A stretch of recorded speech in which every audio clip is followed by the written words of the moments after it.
explosive, expository, enlightening broadcast this very day. I am not showing my face today. It is not something that I do very often, but I will endeavor to do so as we proceed this very evening of the 17th day of June in the year of our Most High Elohim. Chukokika Biama Primingani in 2020 with the time standing at exactly 2 minutes past 7 p.m. in the blessed land of Biafra, and by the same number of minutes past the top of the hour, regardless of where you are domiciled across the 24 time zones on this very planet, I say good morning, good afternoon, good evening, and good night to some of you, because we are not like any other. Right across the surface of this very planet, men, women, and children are gathered around their listening devices, and they are listening to us because they have come to partake and to participate in this very gospel of redemption, a gospel of hope, a gospel of restoration, a gospel of emancipation, a gospel of enlightenment, a gospel of reasoning, this very gospel that will unshackle us from the bondage of iniquitous existence in the damnable zoological republic. But Elohim may bear us witness that they came and they did as they were mandated to, and Biafra came as a result of it. Regardless of where you're listening to us from, I will very seriously encourage you to ask your friends, your neighbors, lovers of freedom, even those that despise freedom, because in these very segments today, we do have everything for everybody. Our aim is to educate, our aim is to enlighten. Therefore, endeavor to make sure that you're not listening alone. As always, we are live on my Facebook page, which incidentally is where some of the visual presentation will be done today. I am also conscious of the fact that our mothers and our grandfathers are listening in their homes, in our communities, in our villages. I'm also aware that some people are listening via FM, some are listening via YouTube, some are listening also via Radio Biafra app and every other app that streams our content. Therefore, if you wish to participate, there is nothing stopping nor hindering you from doing so. The whole world is at a standstill. Abuja is in a temporary lockdown as I speak, because everybody wants to be enlightened, they want to be educated, they want to be tutored, and they want to be schooled. And we are going to school them. Our people do not understand. They do not understand. They will keep calling. I don't know what sort of God made these people. They are unreasonable. That is why the Janjaweed are in charge of us. That is why we must do all that we can to ensure that Biafra comes, that we may begin once again to listen to instructions, but above all, to behave like human beings. The lines are not open as somebody's calling. That means they're not listening. That means they are not listening, and they do not intend to listen. Biafra cannot be like the zoo. Without further hesitation, I will proceed to invite the Almighty Creator of the heavens and the earth,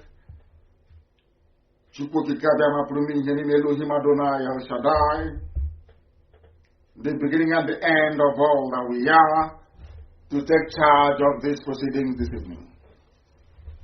And in keeping with the context of our exposition, as we said this evening, I am going to pray a very simple prayer. And I will pray that prayer in English. The reason why I have chosen to do so is to enlighten some of my fellow Christians. I will tell you why I use that word, my fellow Christians, this evening. Because we are still on that very theme. The duplicitousness, the cowardice, the treachery, the betrayal of those who are superintending the affairs of those that subscribe to Christianity.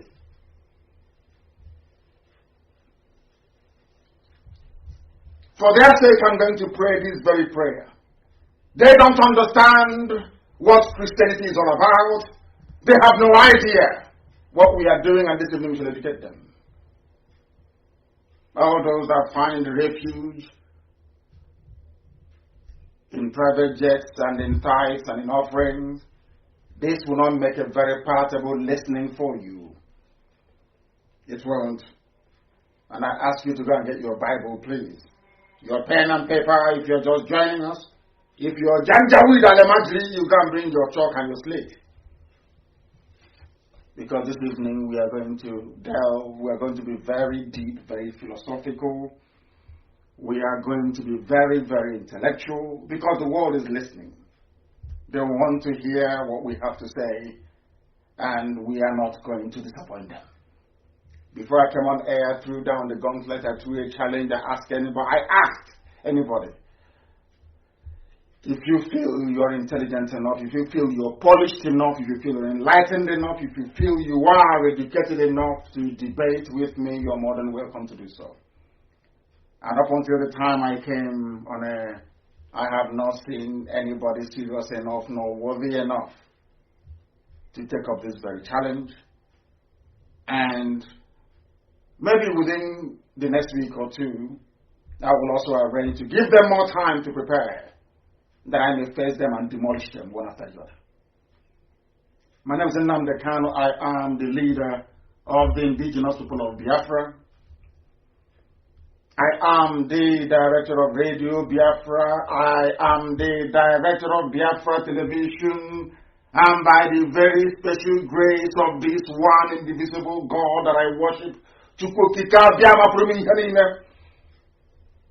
I will now and forever remain a servant of the wonderful people of Biafra. I welcome you. And now let us pray. It came at a time when Yahweh Yeshua, Jesus Christ of Nazareth, to Christians, and they said to him, Rabbi, teach us how to pray.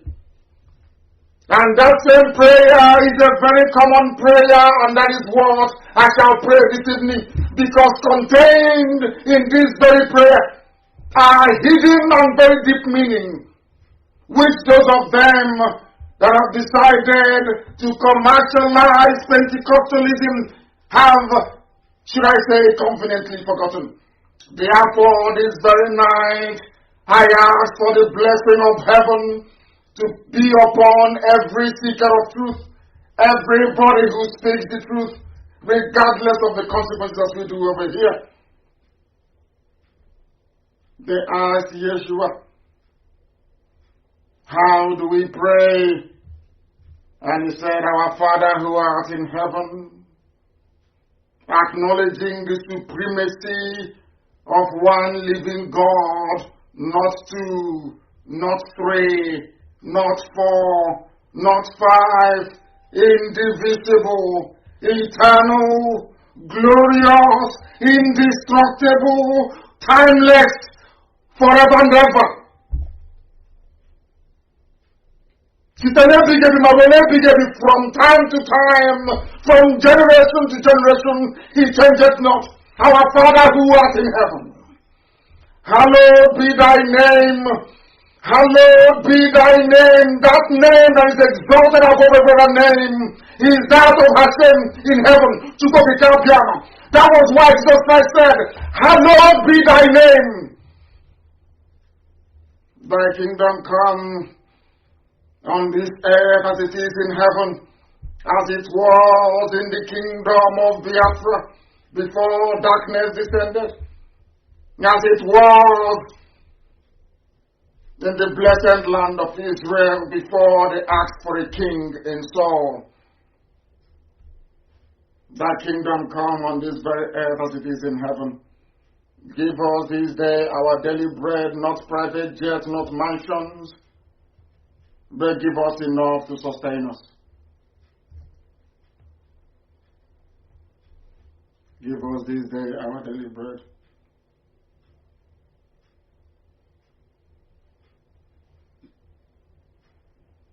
I don't know why men abandon why they abandon the truth and begin to worship the God of mammon, the God of money, the God of gold, the God of silver, and the God of diamonds. Give us this our daily bread. Not mansions, not wealth, not ostentatious living.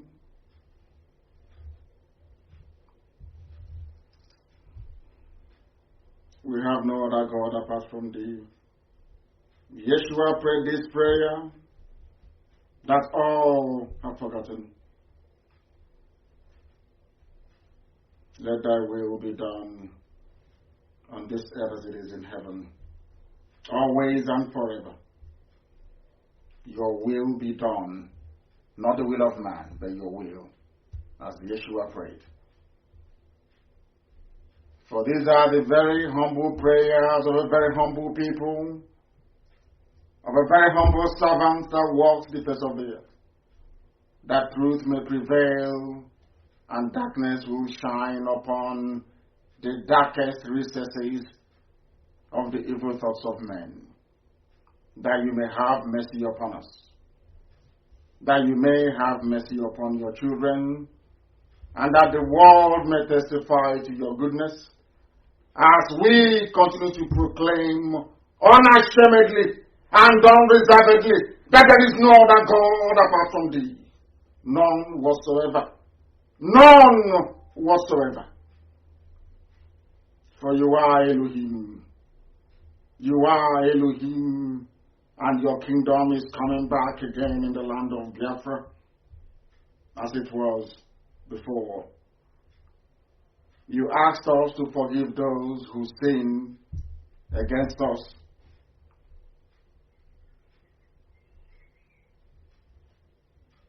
Because you have forgiven us. Only thee can forgive sins, O Heavenly Father. Jesus was praying this prayer to you. Said, forgive us our trespasses. Yeshua said, forgive us our trespasses. He was praying to God in heaven, not to anyone, but to God in heaven, because only God can forgive sins. This is the prayer of Jesus Christ, not my prayer. That God may receive every glory and adoration, every praise and every honor. For Elohim decreed, thou shalt not have any other God beside me. And Jesus Christ was obeying. Jesus said, forgive us our sins, as we forgive those who sin against us. Lead us not into temptation, but above all, deliver us from evil. And he said, for thine is the kingdom. Kingdom of where? Kingdom of heaven. That is why we praise your holy name tonight, every day, always, until the end of time. From generation to generation, you will never ever cease. Because we are your children, we ask for your blessing. That is why we ask for Biafra, that we may worship you in truth and in every honesty, without lies and the deception of man. Only then shall we be worthy to be called the children of the Most High, inhabiting the kingdom of heaven upon the face of the earth, as it was in the olden times. Everything I say, O Heavenly Father, today, this evening, that mankind is listening to, can be referenced. We are not saying things out of our own knowledge, our own carnal knowledge, I would say, out of the minds of mere mortals. We call upon your grace upon our lives, that your light may shine, as it did shine during the time of Yeshua. Deliver us from evil. Only you can forgive sins. Only you, Almighty God in heaven, can deliver. Not man, nothing else. Not any graven image. Only thee. All power, honor, and glory is yours. Jesus said to God in heaven, all honor, glory, and adoration is yours forever and ever. He said, whenever I try to teach, I teach subjects that are incontrovertible, things you can prove yourself. I am starting this program this very evening by laying the fundamental foundations of our core beliefs and essence that man may understand. Because Africans are foolish, they don't understand. This evening we shall teach them that they may know the lies they have been told over the years. I am starting this way this evening because I made a statement which some people rather foolishly considered to be controversial when I was merely stating a fact, incontrovertible fact. I stated regarding the behavior, should I say, the very disgraceful and deplorable behavior of those that call themselves the men of God in the damnable zoological republic. My attention was subsequently drawn to the fact that my depiction of every preacher, every pastor, my, in their own words, demonization, generalization, was uncalled for. And I said to them, I had to generalize because the very few, or should I say, the insignificant few that manages now and again to rise up to speak the truth cannot be regarded as being, should I say, relevant enough to dent a very valid view I hold of those who are bringing Christendom to disrepute. Because only one thing separates human beings from the animal kingdom, and that is the human mind. I repeat, the difference between you listening to me this evening with your family and your family pet, your dog, your cat, your rabbit, your squirrel, your rat, just name it, is your mind. That's all. Otherwise, we are all animals. We have the ability to reason on a conscious level. Ever since we started, our main concern has been to raise the level of consciousness in an average African, to get people to begin to reason. Once you get human beings to reason properly, every other problem becomes solvable. But where you have human beings who cannot reason, you are in great difficulty and in grave danger. And that's what we are seeking to avert. Because let me make this very, very clear. Biafra is not like any other nation on the face of the earth. And we make no, listen to me carefully, I make no apologies about that. Biafra is very, very special. Extraordinarily special. Therefore, the values that will govern our interactions and conduct within the land of Biafra is going to be at a higher level of that expected of a black race. Understand this very carefully. The greatest harm the greatest injustice anybody can do to you is to hide the truth from you, to make you ignorant. Most of your so-called pastors and clergy, they have made you ignorant. They have made you ignorant. And regardless of how deeply immersed in this ignorance you are, it is our duty, my responsibility, to make sure that you see the light. After this broadcast this evening, go and reflect, go and contemplate, go and ponder. You will come to the same conclusion, as always, that we have always been right. The same way we told you that the Janjaweeds were coming 5-6 years ago, when no one saw it. We knew what is happening today. We foretold it. We knew it was going to happen. Because all the ingredients were there. We were ignored because people are ignorant. And you get most of your ignorance from only 2 places in life. Only 2, not 3, 2. From your school and from your religious, your religious gatherings. Either from school or from church. And it's been made very, very clear that the church in Africa is designed to make people even more ignorant. We have now substituted the ignorance of the old. You know, the superstition of the old. You know, very superstitious. When we see lightning and thunder, we ascribe it to one deity or the other, one god or the other. Well, it's just merely electrical currents playing up in the air. That's what there is to it. Lightning and thunder is just basically clouds rubbing each other together, the molecules moving up and down, rubbing each other together, generating electricity. That's what there is to it. We ascribe it to deities. We'll come to that later on. I have been wondering, why is it that pastors and preachers in this zoo never stand up to the truth? Why are they always afraid?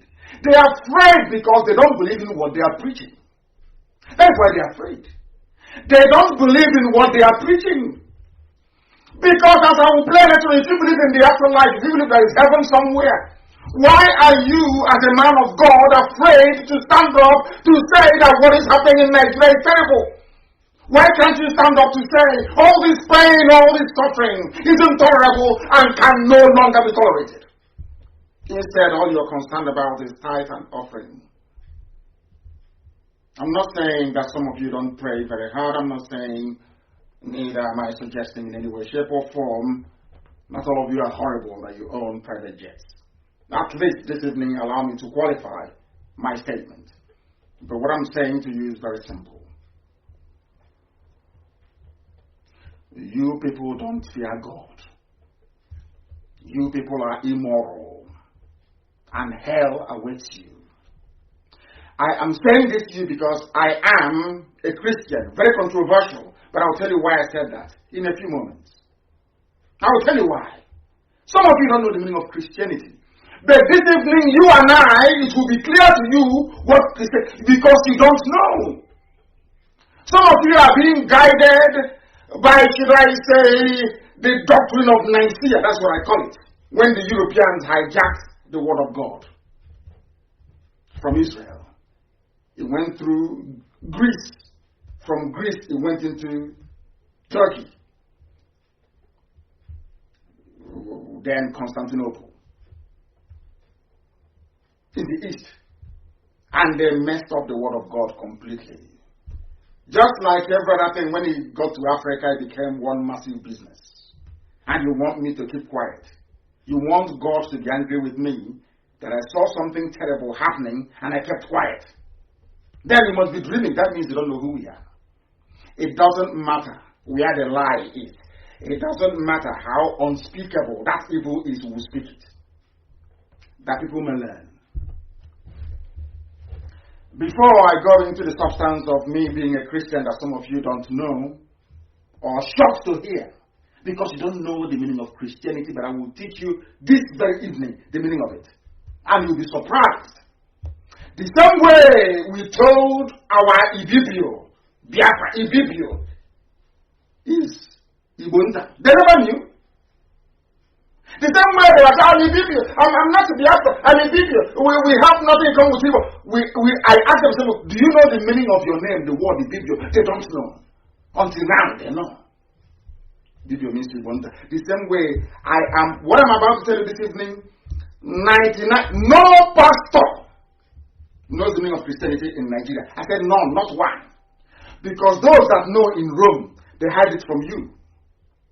Those that know in the capital cities of the Western world, they keep it away from you.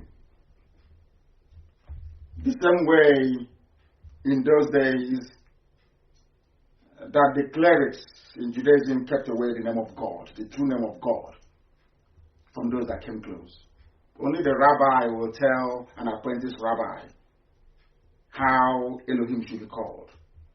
The same way some of you claiming you're Christians, you have no idea what Christianity is all about. You are dumb. You don't have no idea. You are ignorant of what Christianity is all about. This night I will tell you. And I want you to go to your church and ask your daddy CEO, do you know that this is Christianity? And hear what the buffoon will tell you. Somebody was once in Islam, saw the greatest yahoo ever, the greatest fraud ever. They had as money in Christianity. You just do America wonder. Tell them you went to mortuary and you raised somebody from the dead. They are so gullible because the mind of a black man is not tuned to interrogate. Do you understand? We believe in superstition. When a vulture flies across, you say, hey, my neighbor is against me. Your neighbor is against you when the vulture flies across you in Africa. But as soon as you get to Europe, you can see as many vultures as you like and nothing will happen to you. Because your mind is lazy. Your mind is very lazy. You want a very easy explanation for everything. You don't have time to interrogate. I'm not sure that this very gospel this evening will sound very palatable to some people. Now, let me tell you where the reasoning of black people, or should I say misreasoning, or should I say the unreasonableness of black people, where I anchor it all the time. It is their inconsistency. We are a very, very inconsistent race. We don't believe in something and believe in it. Not just physically, but the principle behind it. The key thing in life is the principle underpinning that belief that you have. I'm just trying to teach people that I believe after tonight your life will no longer be the same. Listen carefully. A few days ago, it was the case of Black Lives Matter. Is that correct? What was involved in Black Lives Matter? Or Black Lives Matters? People were protesting against a perceived injustice. Is that correct? All over the world. People were hailing them, encouraging them. And in Africa, you claim you are reasonable. You claim you went to school. You claim you are educated. You claim you are polished. Is that not true? Do you know that some people came out yesterday in Katsina to protest that lives in Katsina also matter? So the same thing they were doing in America, in Europe, everywhere around the world, and they were being hailed. Oh, you continue, you're doing the right thing, you're protesting against injustice. People did the same thing in a place called Nigeria. In Niger territory. In Nigeria. That's the proper name, Nigeria. People went to Nigeria to protest the same protest you are having all over the world, and people are being applauded. They did not go to steal. There was no riots. Nothing. Surprise, surprise. You know what happened? Do you know what happened? This evening we got a report that Nasura Sharif, a very brave man who organized the protest, has been arrested. What did he do? He organized the protest. And now let me tell you why I hate Nigeria with a passion. And everybody who foolishly calls himself a Nigerian, why I tell you that black people are lower than monkeys. Let me tell you, before God and man, black people in Africa are lower than animals. I'm telling you, and I'll prove it to you now. Do you know why? People are protesting all over the world.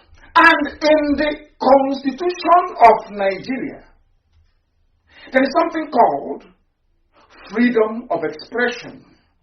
But do you know that Nigerians are so daft and so foolish? They don't know that freedom of expression means expressing your anger or your frustration through protest. In other words, it is covered by the law. Are you following? These are places with professors, doctors, engineers. You see a black baboon come out and be reading off their degrees and how intelligent they are, and you begin to wonder, what did this man, Nasura Sharif, what wrong did he do? Bandits are killing them, terrorists are killing them, and they came out to say enough is enough. Now he's been arrested. This is a country without a president, a country without a vice president, a country where the army is in disarray because their leader is no longer there, Buratai, and people are pretending as if all is well. In other words, a country of hypocrites. And there is a significant, or should I say, sizable number of preachers of the world amongst them, and they all kept quiet. Do you see how a black man encourages injustice? And do you see why we say that Biafra cannot be like any other useless, hopeless, backward African country? That is why now, before we go into Biafra, we must all be educated, enlightened, and reasonable. That's the criteria that God gave to us. You must reason very well. Now tell me what this man has done. Amnesty International was reporting that they have arrested him for protesting that bandits are killing my people. Terrorists are killing us every blessed day. Let us send a message to the government. And he came out to protest. Now he's been arrested in a country that claims they have a constitution, an enforceable, workable piece of document called a constitution. Most people don't know that the constitution is more important than the Bible, is more important than the Quran. It is the most important document that governs how people exist in a society. Very, very critical. Do you know in the zoo called Nigeria, they have no regard for the constitution. And you know why? Because they're not civilized. They are not learned. They are not reasonable. And to make matters worse, every Sunday they go to church and give whatever little they have to a scammer, to a fraudster, telling them rubbish about the coming kingdom of heaven. That he himself talking about it doesn't even know if it exists or not. He has a private jet. He has mansions all over the world. He builds schools, not to help the poor, but to enrich his family and his lineage. Do you see how foolish a black man is? But that man scamming you every Sunday and every Wednesday of your hard-earned money is not a thief. He's not a fraud. He's not a criminal. Do you know why? Because he promised you something you can never see, which is heaven. Because nobody has ever been to heaven. I buried my parents on the 14th. My mom hasn't come to me to say, oh, I'm in heaven and I'm having fun here. No. No one has been to heaven and back to tell us what it looks like.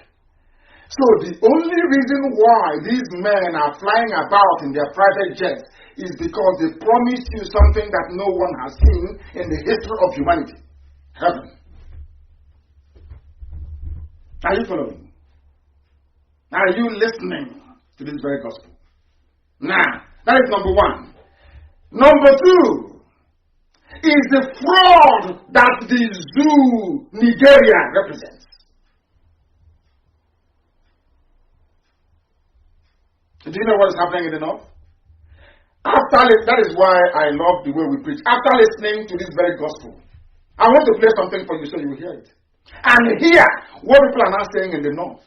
That place he said is House of Fulani. It's House of Fulani. Now people are coming out. Do you know what arrested this very man? Because when this protest started, they called it a protest of indigenous Katsina people. That doesn't include Fulani. That's why the Fulanis have arrested them. And will your daddy Jews stop? No. The only thing that concerns them is how do we send them a code to bring tithe and offering? I bought palliative of what above what I have? 50 million I spent on palliative. Or should I say IPOB spent at my direction? Or at my instigation? Compare that to what your pastors have. The criminals deceiving you. I want you to go to church on Sunday and say, Pastor, why do we come to church every day? He will say, hey, you're a child of God. You want to go to heaven. You're going to heaven after this, you're going to heaven. Then you ask him, Pastor, if we're all going to heaven, why do you need a private jet? Why don't you, when we get to heaven, we all have fun? Why here on this earth? And hear what the animal will tell you. Because they're all liars and deceivers and cheats. So you don't know. I'm asking them to, okay, show us heaven then. Give us a map of heaven. You're asking me for a road map. Show me a map of heaven. How many rooms are there? Describe the garden for he doesn't know. But it's here every Wednesday, you give him money. Every Sunday, you pay your tithe. What is your reward? Tell me a 419 fraud that is greater than this one. A promise. 419 is promise. Oh, I promise to deliver this, but first of all, send me your money. I promise to send you a airport, but first of all, give me money. It's a promise. And how do you know what is a fraud? They promise you something, and without saying it, they will ask for money. Is that not what they do every Sunday? And that is not godliness. This evening, I'll teach you what is godliness. That's why I was asking for them to come. None of them agreed. Come, let me destroy them. I will just shred them to pieces. And their churches will be empty on Sunday. Maybe they're not that daft after all. I wanted one of them to show up. And I promise that your churches will be empty. By the time I finish with you, your churches will be empty. That fraud you're committing every Sunday will come to an end. Now, they say clear conscience fears no accusation. And some of them petitioned me to say, what you're saying and the way you're saying it is not all that great. Why don't you calm down a little bit or take it easy? Some people are good. I said, if your conscience is clear, then why are you panicking? I asked. If you have nothing to be afraid of, can you please tell me why you are panicking? Tell me why. They can't tell me. They cannot tell me. Now, listen very, very attentively to what I have to say this evening. There's something I want to be posted on my page. Not all, I repeat, not all advice from old people you should listen to. Remember, foolish people also grow old. If you tell me that's one thing about Africa, why Africa is backwards. If every gray-haired man or woman, should I say a man in particular, is wise and intelligent, then why don't we have running water in the villages? Why don't we have electricity? Why are we hungry? Why are we starving? Why are we in so much pain and deprivation? If gray hair is there, that means every village with a gray-haired man now, they should have everything in life because they are wise, they have wisdom, isn't it? At least the basic things of life.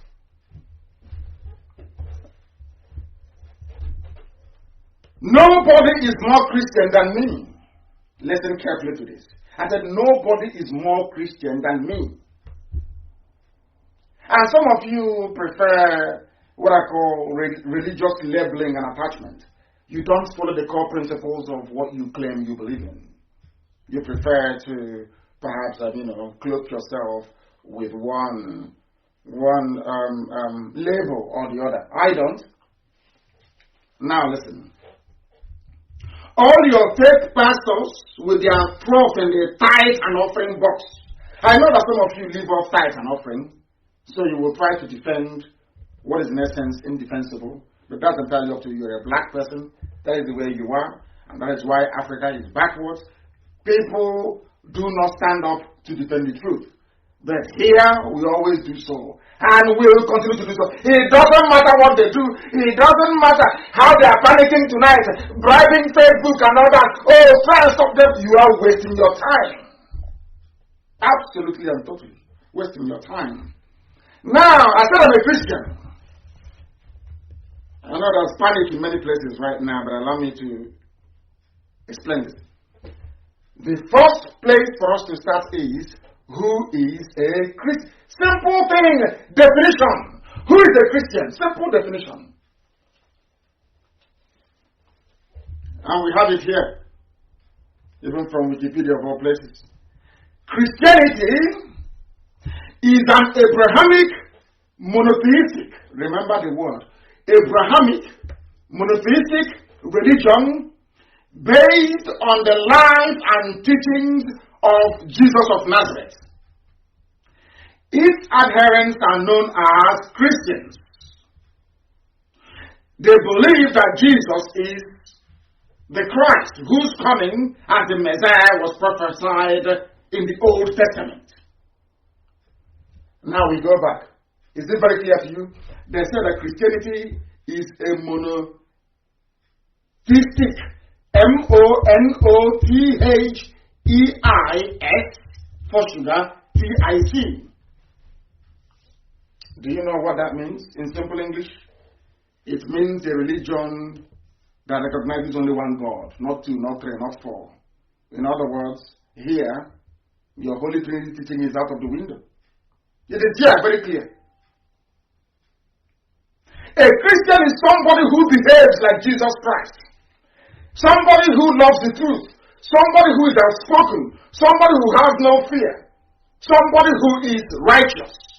That is the meaning of Christianity, because you have pledged to be like Jesus Christ. And who was Jesus Christ? Jesus Christ was a monotheist. Jesus Christ believed in monotheistic religion, in one God in heaven. Incidentally, I might add the same thing as Islam and the same thing as Judaism. So do you see how all three are one? But we'll get to that later. Now listen very carefully, please. Listen very carefully. What is monotheism? Please Google it. monotheism. That Jesus Christ was part of. That Jesus Christ believed in. Jesus Christ went to the temple, he went to the synagogue. Up until his death, he never asked anybody to stop going to the synagogue. He was critical of the corrupt high priests, as we are today. He was critical of the corruption in the priesthood, as we are today. The same way we are concerned about the corruption in the church. So who is more Christian? Us or them? I will continue. What is the meaning of monotheism? It means one God. One. Only one. Not two, not three, not four. One, only one. And incidentally and funny enough, the same one God that Judaism believes in, the same one God that Christianity believes in, the same one God that Islam believes in. One! Then you ask yourself, why are people all over the place? We'll get to that later as well. Monotheism is the belief in one God, only one God, the creator of the world, all-powerful, all-knowing creator of the universe. One God. Are you following? So Christianity is a religion of only one God. Because if you claim you're following Christ, that was what Christ said.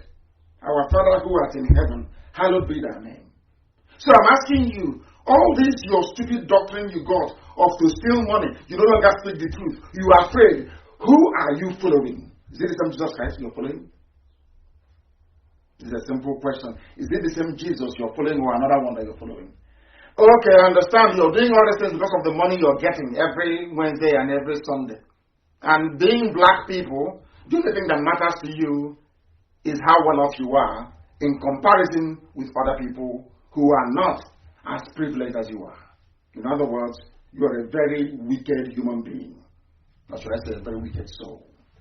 Is it becoming very clear? Now that you know what monotheism is, during the time of Yahushua, I want to refer you back to the Bible, the book of Deuteronomy 6:4. Before I research anything, I go to something that is incontrovertible. The end all of every discussion. this in the book of Deuteronomy. Israelites, you are being told from, because some of you don't know. It is from the same Israelite, the same Judaism, from the same Jew that Christianity came. The same Judaism. The same Judaism. Some of you have forgotten that Jesus Christ was a Jew. Judaism. His name was Jesus. God, the meaning of Yeshua. Yeshua is Jesus. God saves. If you don't know, that's the meaning of the name. In Deuteronomy 6:4, hear, O Israel, the Lord our God is only one Lord, only one. One, not two, not three, one only. This was what Jesus Christ was born into. He went to the synagogue to teach. He went to the temple to go and preach. He didn't go to any church. He did not go to any church. I want you to go and show me where Jesus went to church before. He's never been to church before. I'm not saying that going to church is a very good thing. If you can find truth in the church, please go. It's a good thing. But the churches you have in Nigeria, Lord have mercy. I want to let them understand there are no basis for the extortion scheme. Even if they are just stealing money from people and keeping quiet, I will understand it. You steal money from people, you don't condone evil. In fact, you come out brazenly to support evil going on in Asrock. I am telling you, a man of God. People are suffering, dying. When they arrest, they kill them. When they protest, they shoot at them, they die. When they protest, they arrest them. And you're a man of God and you're keeping quiet. And you claim you're a man of God. And people are dying every day. People are suffering every day. All that bothers you is tithe and offering. And I'm trying to prove it to you. That house you're claiming is the house of God. That Jesus never went to a church. He never did. That is the truth. Some of people don't like it, but to hell with you because it is the truth.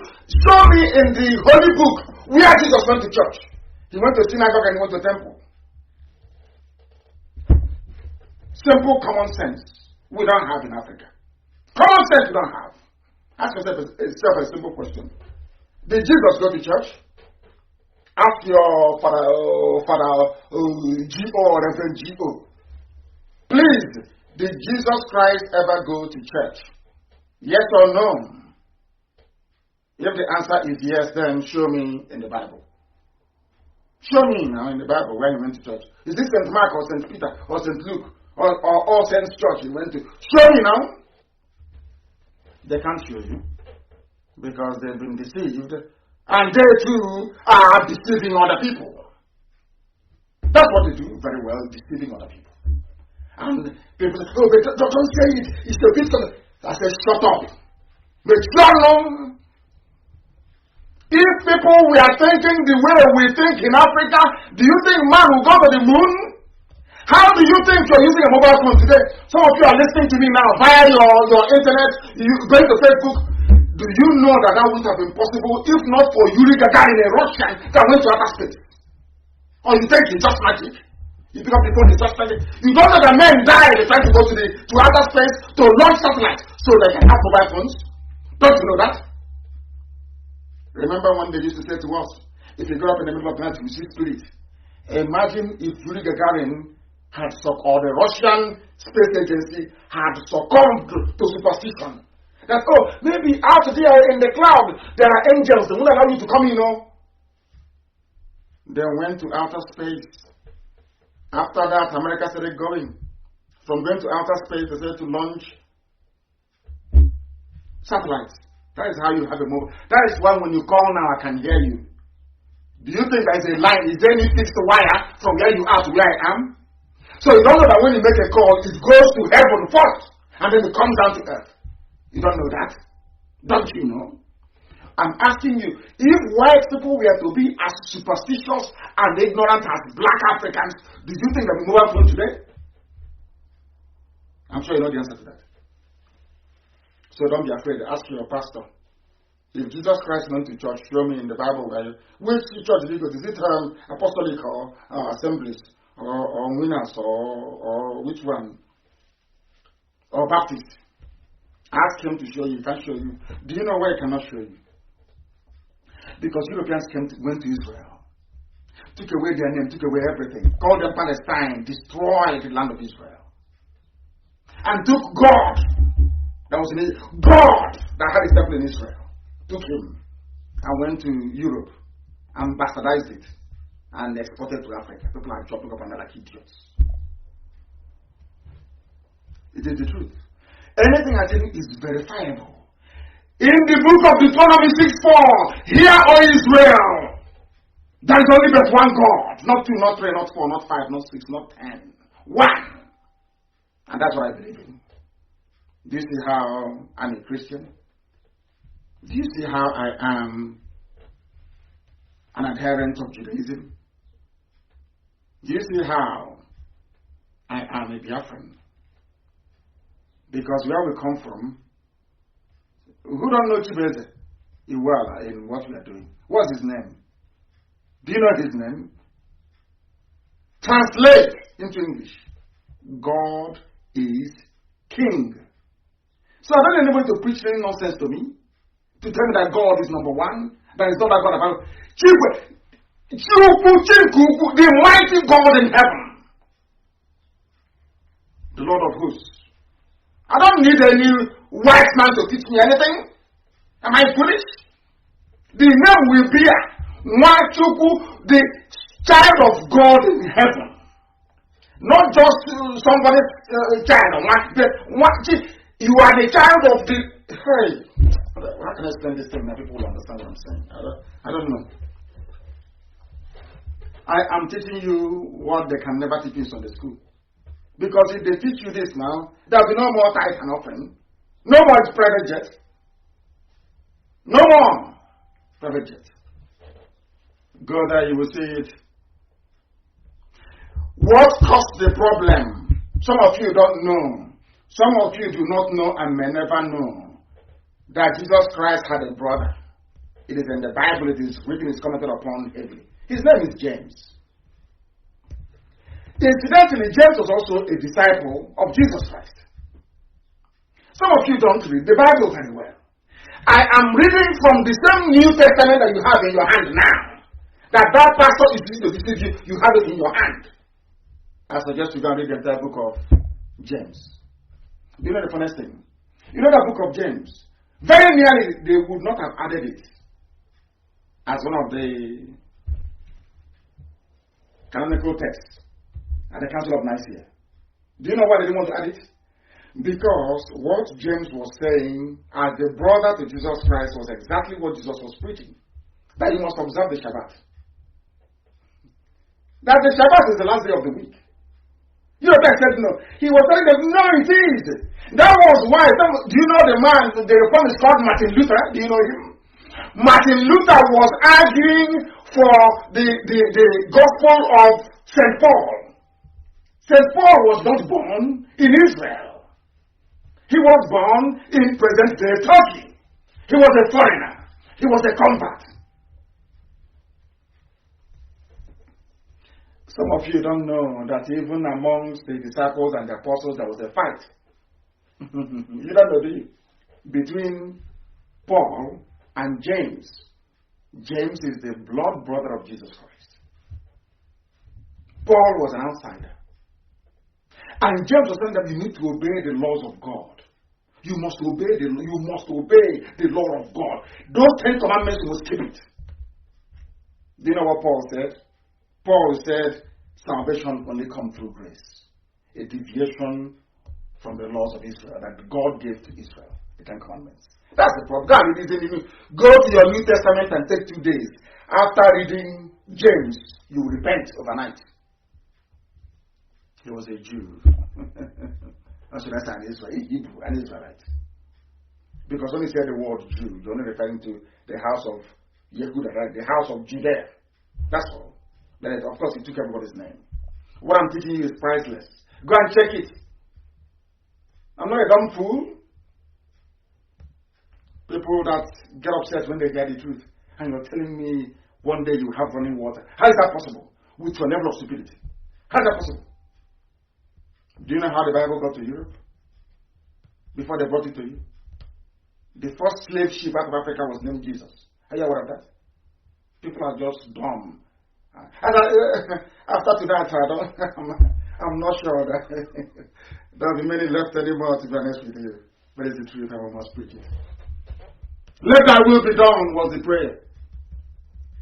My aim is to educate all these criminals and what I call false Christians and biblical scholars, whose only reference is the post-Council of Nicaea literature. They don't know anything. It was when Emperor Constantine called them for a meeting in Nicaea, that they all went and decided to, they sat down and said, okay, we will accept this one, we won't accept this one. And there they decided, Shabbat is no longer on a Saturday but on a Sunday. But James said it very clearly. Did Jesus Christ keep the Shabbat or not? Of course he did. He's a Jew. How can the person you're following is a Jew and you say you're not a Jew? Does that make sense to you? I don't know how foolish people can be. I don't know. Do you actually know the meaning of the word Israel? Do you know the meaning of the word Israel? Israel means the Prince of God. Prince of God. Israel. So you don't know that? God gave his commandments, his laws to his children and said this will define you. On the 8th day you circumcise your child. On the 8th day I was circumcised. All my children on the 8th day they were circumcised. My boys. So I can't understand people talking. You sit down, you start to talk rubbish that you don't know. Rubbish you don't know.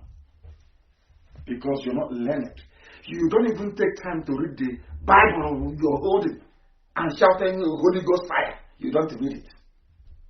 Go to James and read James.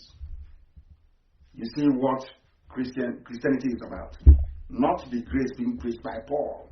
When Paul was traveling back, go and ask the apostles, when Paul was going back to Jerusalem, he was afraid. He thought they would attack him when he goes to Jerusalem. Because they were upset with him. Said this wasn't what Christ was teaching. Christ never said, throw away everything. You can eat pig if you like. You can do this. You can walk about uncircumcised. Rubbish. That was not in the laws of Israel. And Jesus Christ was circumcised on the 8th day. Oh, dear me. They can't teach you this. In all those business centers you go to every Wednesday and every Sunday. Now listen. My aim is to educate. Not to castigate anybody, but to educate. Because everybody acknowledged, even Christians more so, that Jesus Christ prayed to God Almighty in heaven. Refer to him as my Father, who art in heaven. Then why don't you do what Jesus is doing? You're a Christian, which means Christ-like. You believe in the existence of only one God. Only one God. Then I'm asking you, why don't you do what Jesus was doing? Oh dear me. What Europe has done over the years was, even some of you I'm talking to now don't know that Mary went on to have other children. Mary had other children. Her and Joseph had other children. They don't teach you that in Sunday school. And one of his siblings was James. And James wrote. Very cleverly he wrote. He had siblings. The only truly exhaustive study of the apostle James to date was one man, very clever man, Robert Edmonds. He wrote a very compelling piece. In fact, some will call it a magnum opus. The name of this very literature is called James, the Brother of Jesus, the key to unlocking the secrets of early Christianity and the Dead Sea Scrolls, published in 1997. The fact that Europe as it is today, they have done over the ages what they have done. Wherever they go, they see the children of light. They always deny them their identity. That's what I've always done. James, the brother of Jesus, preached obedience to the law, keeping the Shabbat, circumcision, atonement. Paul agreed, just like somebody coming back home to the village and telling you how to do libation or how to break or not. He was born in what's it called, Buzo, in Alamajiri territory.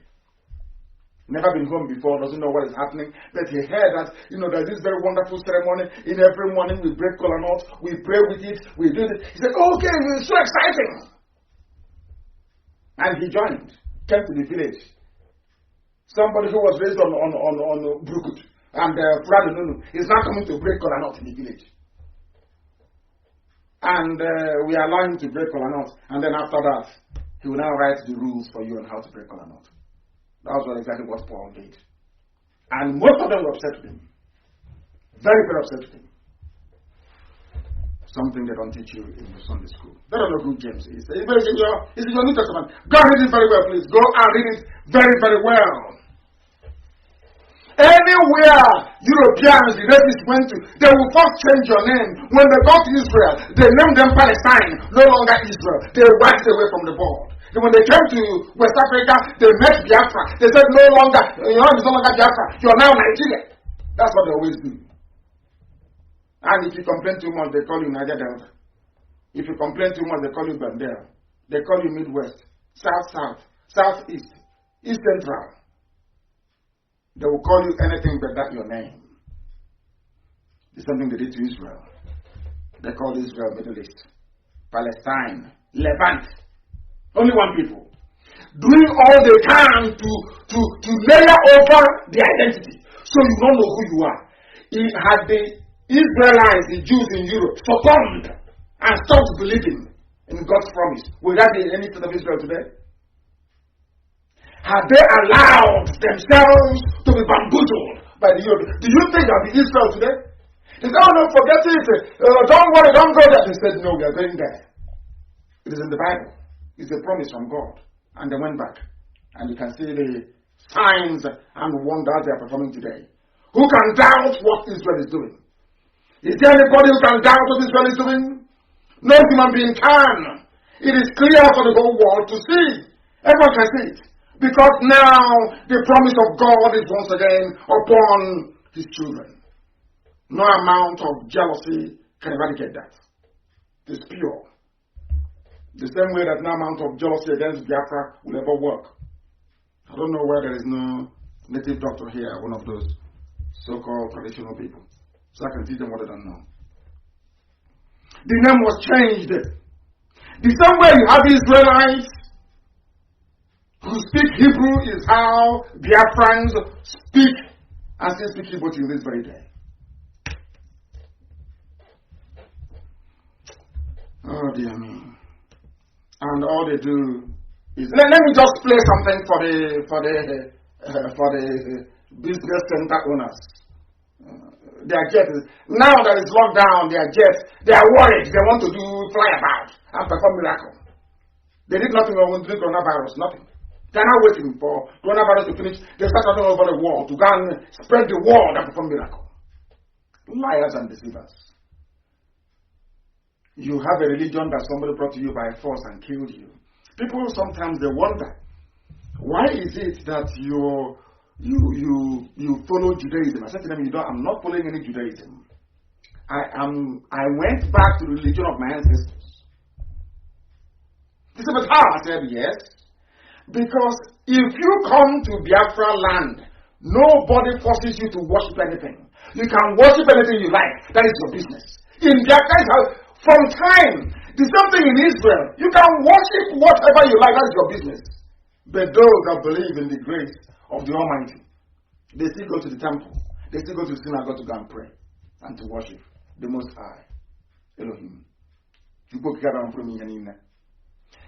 I am saying to you today, have you seen anybody forcing you to do anything in Biafra land? Have you seen anybody saying, oh, we have this deity here in my village, you must worship the deity in my village? The answer is no. Because God works in his structure. It's by divine revelation. Israel cannot force you to join Judaism. It's not possible. But Christianity will kill you. In those days, not now. In those days, they will come to you. It's by force. You must be a Christian.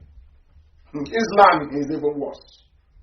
Now, among three religions, two of them will force you to convert. One will just leave it between you and your God. Which one will you follow? Let's continue.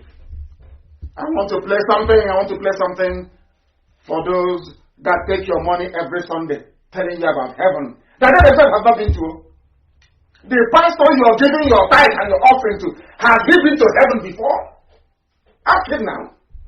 So how can you be telling me you're going to offer me something that you yourself have not even experienced? Which 419 is better than that one? Which 419, I'm asking you? Let's hear what this intelligent man has to say about it. Do you know where you come from and where you go? Hello? Yes. No. You can bullshit yourself. I came from heaven, I'm going back to heaven. If you're so sure that you're going back to heaven, why don't you go today? Are you listening? Why don't you go now? Ask your pastor. If we're all going to heaven, pastor, with the private jets, why don't you go now? Why are you waiting for until when you're 100 years old? Why don't you go now? That's the let me start. I love this man. He's an Indian, very intelligent man. I'm not telling you that what you're doing is wrong.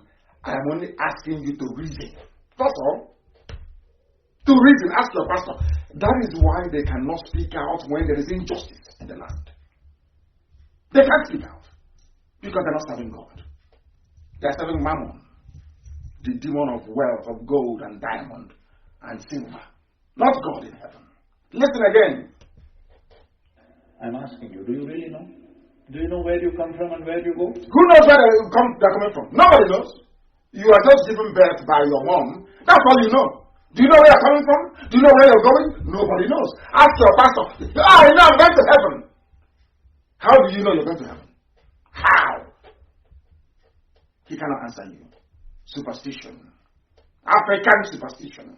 That is why we're not making headway in life. Let's continue. Hello? Yes. You don't know. You can bullshit yourself. I came from heaven, I'm going back to heaven. If you're so sure that you're going back to heaven, why don't you go today? Are you listening? If you knew that you are going to a better place than here, why don't you go? This is the greatest crime. It's a crime! The greatest crime in the history of mankind. A fraud! Fraud! And people are scared because there are millions in their hope. It is Elohim commanded me to preach the truth. It doesn't matter who is hurting. I must preach the truth. I must preach it. Who has been to heaven? Have you been a pastor with private jet? Have you been there before? They say if you don't know where you're coming from, you cannot know where you're going.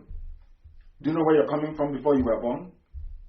So if you don't know where you're coming from before you were born, how can you know where you're going? It's the phenomenon of life. That is life's phenomenon. You know that very well. That is different saying in our place. If you don't know where you're coming from, there is nobody can know where you're going. So nobody knows. Only Elohim knows. You pray, you worship God in truth. Live a very simple life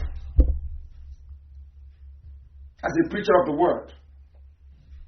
And you're in a mansion, and those you're collecting money from, they are suffering, they are peasants, and this truth has not been preached. I don't know why Africans are afraid of it, confronting this demon of ignorance.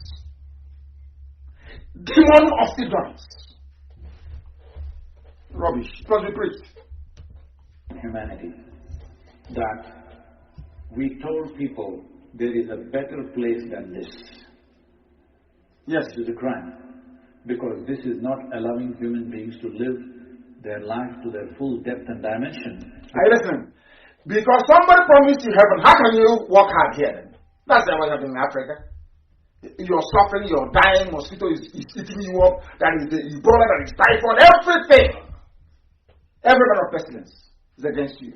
Oh, that is terrible. When we die, I'll go to heaven. Can you believe such rubbish? And those that brought you the Bible, they are doing very well. They no longer go to church. I'm not saying that church is not a bad thing. I don't want to be misunderstood. I am not saying that church is not a bad thing. No. The worship of Almighty God in truth and in every honesty is not, I repeat, is not, N-O-T, not a bad thing. Is when you become stupid in the process. But I have issues with it. You think the real life is elsewhere. Now, do you have any proof that you are not already in heaven and making a mess out of it? People are laughing because the man is making a whole lot of sense. People are now laughing. That's how life is. Truthfulness, honesty, and uprightness. Once you do it, our Father in heaven will love you. Where you're going to, nobody knows. Let's stop deceiving ourselves and do the best we can to bring that kingdom of heaven to this very earth. That is Biafra. That's what we're doing. Because every time I tell you that there is something special about us. Do you know I was researching? I read the Bible very well. Do you know that? I read it, oh my God, I read it very, very well. More than your daddy G.O. or daddy P.O., whatever they call them. I read the Bible very, very well. And that's where I'm lecturing from this evening. Everything I'm telling you is what the Bible has asked me to say, or what I've read or gleaned from the Bible. Mine is the old book, is the Torah. I also read the New Testament. For Christians, I read it. Those who claim they are Christians but cannot emulate what Christ did. How can you be a Christian? Eh? Did Christ have a mansion? Did he have a mansion? I'm asking you. Was he not feeding people? Did people feed him? He was the one feeding people. People will come to him and he will feed them. He will pray with them. But you have a class, you have a mansion. And your children are overseeing the account department and doing everything. The Word of God is not a franchise. The Word of God is now a franchise. Europeans did it. That is why they no longer go to church. But the original people still have it. Every day the synagogues are full. Every day people go to the temple to go and pray. And that's how it should be. In the book of John, I wish I had one cleric, a scholar of the Holy Book. I'll eat them alive. Go to 1 John chapter 1 verse 5. 1 John. I want to let people understand what is hidden from you. You don't know who you are as a Biafran. You have no idea how precious you are before God in heaven. I want to prove it to you. Why they hate you. Why they hate Israel. Now ask yourself, we are not hated Israel. It's because Satan is talking to them. The same way that you see a Jewish man and you hate him for no reason is how you see a Biafran and you hate him for no reason, just hatred. Because God loves him. God loves her. They are the children of light. And you think it's a joke? Let me go. I preach this almost every 2 weeks. Do we have a place in our land where we call Ihe? We pronounce it Ihe. It's not Ihe. It's Ihe, light. Is there anybody you know in your village answering in Haiti the light of God? Have you heard of that before? There is a place in Arochukwu called Ihechiowa. The place where the light of God shines. In case you don't know why the ancient temple was in Arochukwu. Ihechiowa, the place where the light of God shines. In Arochukwu. Ihechiowa is in Arochukwu till this very day. Ancient. Over 5,000 years old. It's still there till this very day. Ihechiowa. Ihechi, the light of God. And that was before the Bible was compiled. And let me tell you what 1 John 1-5 says. That your pastors don't know and can never teach you. Even if they come here and and is a pastor with some sort of tribal or ethnic bigotry. They won't teach you this. This then is the message which we have heard of him and declare unto you, that God is light, and in him no darkness at all. I'm trying to get somewhere. In him no darkness at all, that God is light. And I told you that Biafra, which I will prove later on when I publish the maps, is the kingdom of God on the face of the earth. And that is why in everywhere, from the firstborn, first son, is Anambra State, everywhere you have in here. Even my own maternal hometown, my mother's village, their name is in here. Do you know the funniest thing? My mother's village is in here. And the homestead is Umuchupu. Can you believe that? They got in here, gentlemen. Even is in here light. And inside that light, their family name is called the children of God. What else what else are you looking for? What other way why do you need me to tell you that you're special as a Biafran? How do you want me to express?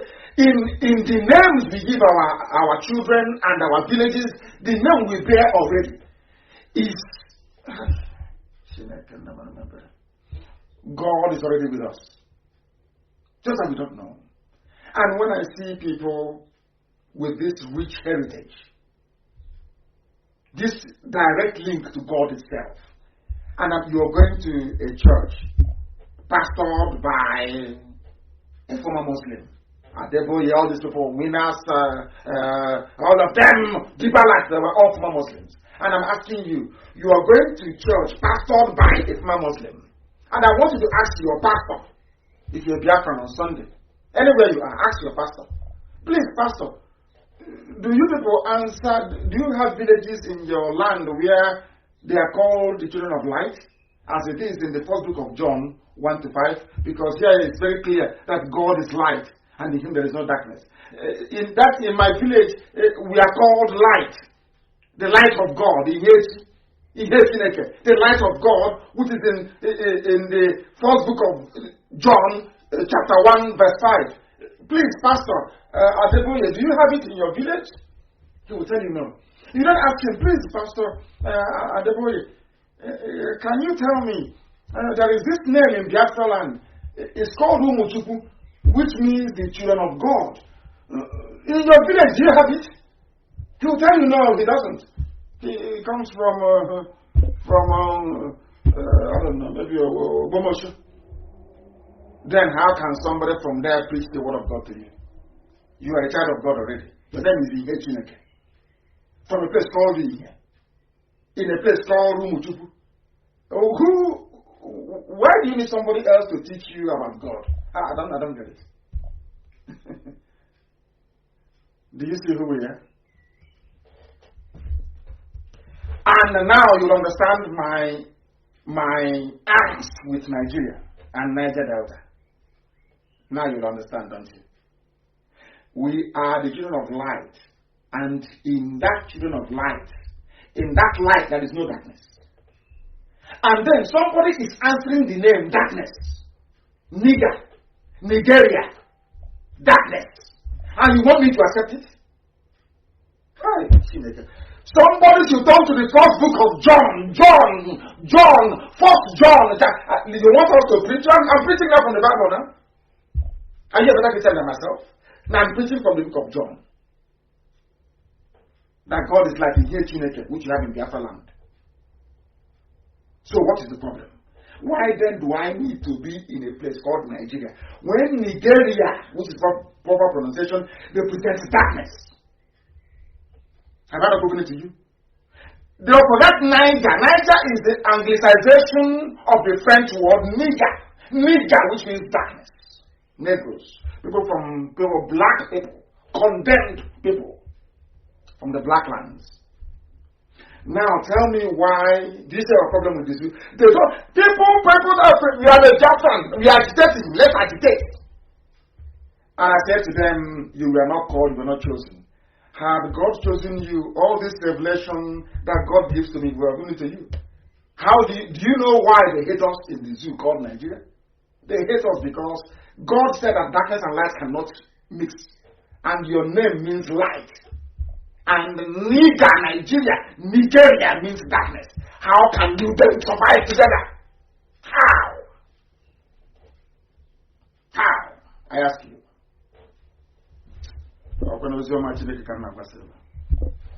I'm preaching the word of God. That's what I preach. Some don't believe me. How can you believe me when you're jealous, you're envious? Or because you have enough again? You cannot be as intelligent as we are. It's impossible. Because our knowledge is divine from heaven itself. From Chukwukabiam himself. Do you see how we do it? I want that person calling him or herself Niger Delta. I say, shame on you. Shame on you in this life and in afterlife if there is one. You have brought darkness into Biafra and it can never work. Do you see why Niger Delta is poor? People are playing with God. Do you see why Niger Delta is very, very poor? Impoverished. They go to toilet in a stream and my people go there to fetch water to drink. Because you're a child of God and you call yourself darkness. Can anybody name their child Satan? Have I said this before? Can you wake up in the morning and you name your child even Hitler? No, because Hitler is evil. If you are a child of God, God gave you light. Because God knows we are very dumb and very rebellious. He did not just give it to us, He named our villages with it. He said, this is the way to go. If you follow it, stop all these European laws, go back home. I have everything on the ground to direct you to the path of salvation and redemption. That's what we're doing. You are the light. And somebody woke up one morning and called you darkness. Do you think that Lugar didn't know what he was doing? And Flora Shop? They know. They know that Biafra there. They know. That was why in 1914, Frederick Lugard, in his papers to the British government, said the great Igbo race across the Niger. Great, that was what he used. The only black race in the whole world to be referred to as great for a white man. The only people. That's why when I see what Ohaneze is doing, it's as if I hate them. They're supposed to know. They're supposed to have gone to school. They should know all these things. That we are special. That we are the children of God. Very special. And somebody named you darkness. And you say, oh, you're fighting for darkness over light, which is Biafra. How can you survive? Somebody from Niger Delta. You brought the word nigger into our land, the land of God. Nigger. Nigger Delta. Do you know the meaning of it? Are you aware of the spiritual implications of putting a curse, laying a curse? You answer darkness. How can you be developed as a Nigerian? How? When your name is darkness. Your pastors don't know this. A white man came and called us nigger, and we accepted it. Nigeria, nigger area. Because you are devoid of light. Go and check the meaning of nigger. They will tell you, you have no light in you. And if you don't have light, how can you be of God? I'm asking all those Yoruba Pentecostal pastors campaigning for one Nigeria. Nigeria means darkness. That is the name. And I'm asking that pastor, if I come now and I name your child darkness, your daughter, instead of favor, they love the name favor, instead of favor, I say, please, Daddy G, we want to change the name of favor. We want to call her darkness. Do you think your pastor will accept? Of course not. But the name of Nigeria is darkness. Then how do you expect light to come from it? How, I ask you? Do you see where we have failed in our reasoning? Do you see why some of the very vocal, non-existent minority are against IPOB and what we are doing? Because they are working for Satan. They are working for Lucifer. They are working for darkness. We represent the light. So they will always fight us. Why won't they? Their name is Nigeria. They are darkness. They are of the devil. That's the meaning of their name. Now you know.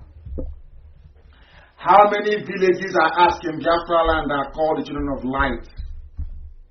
Where else in Africa or anywhere in the world do you have that? I ask you.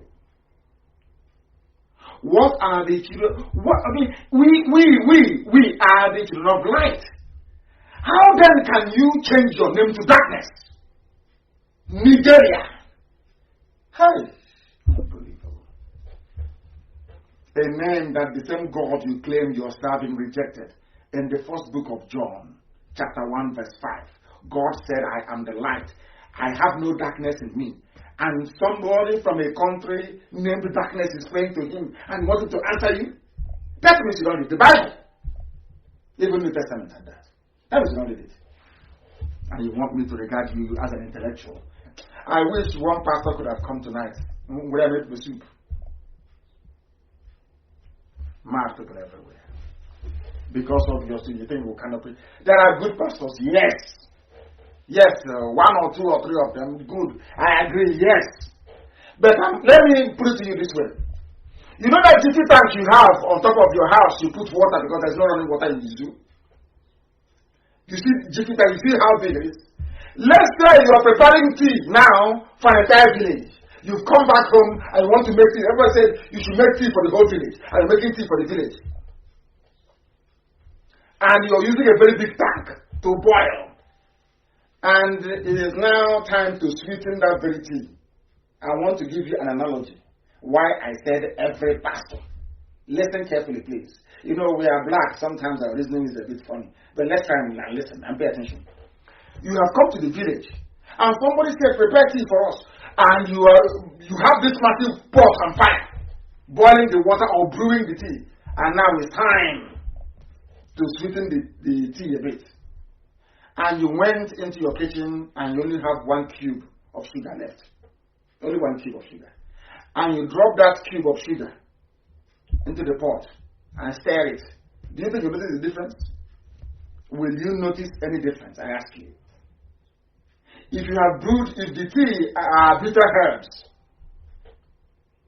do you think that 1 lump of sugar in a one huge, maybe 40-liter tank or pot will make any difference? Answer me. Will it make a difference? The answer is no. So although there is sugar in the house, it is not big enough to even make a difference for its use or purpose. So you might as well not have any sugar at all. Now, do you understand? Let me have a sip of water, please. We are live and we are direct. The whole world is paying attention, rapturously listening to a divine gospel of redemption. After this, you reason overnight. You are in a zoo called Nigeria. Any idiot saying we are Niger Delta is bringing darkness into our land and they should be held responsible. They are those that Satan is working with. Once somebody gets up and says, I'm Niger Delta, that means you are a product of Satan. Lucifer sent you on a message to destroy his light. I have scripture to back it up. I don't care if you're a Muslim or a Christian, I back it up scripturally. I can tell you. I want us to go and listen to one of our mothers. I want this very clip to be posted as well. Because a white man said something that I played during the broadcast on Sunday. The man said that Igbo land was, by which he meant Biafra. Biafra land is so advanced that all these things about women's rights, their women had rights from time immemorial. I want to prove something to you today. Some of you have seen this clip before, but you know the way we are. We don't read meaning into things. We just, looked at it and brushed it off. I want you to go back to it and read and listen to what she said.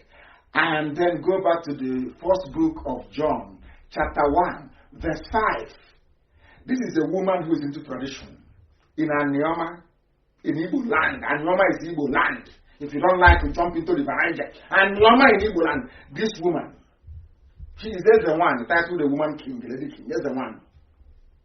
She's doing what men do. She's pouring libation. But there are places when you go and tell them that in Igbo land, women can pour libation and pray and break our knots. They say, oh, it's an abomination. Because they know nothing about our culture and our way of life. Everyone can. Not every woman. But a titled woman can. And I want to listen to her. A very beautiful, I don't want to say too much. I can be blamed. A very beautiful woman. I wish I lived in her time. I would have married her. She's so pretty. Unbelievably pretty. The Omo of Anioma. Very beautiful. My goodness. I love her so much. Let me play what she said about light and who we are. Then you know who you are. You stop going to all these criminal enterprises called churches. Go. Listen. A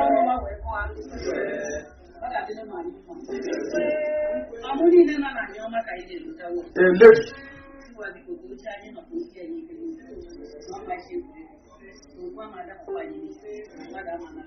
Listen.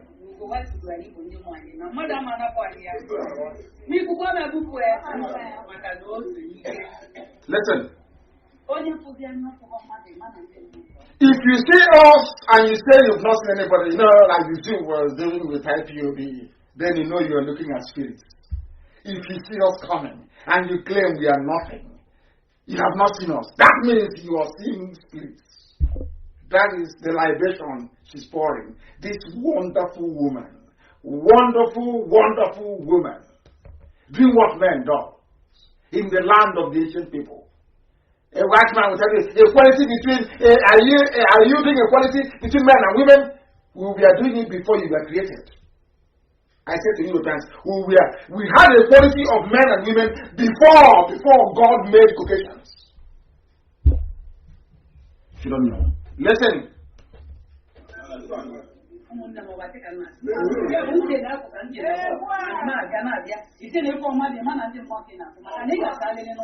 must clear from the road. If you say you have not seen us, then you're looking at spirits, and you must clear from the road.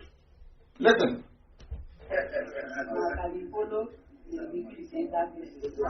You know what he said?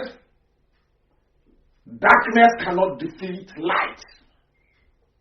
That's what he's saying. Are you listening?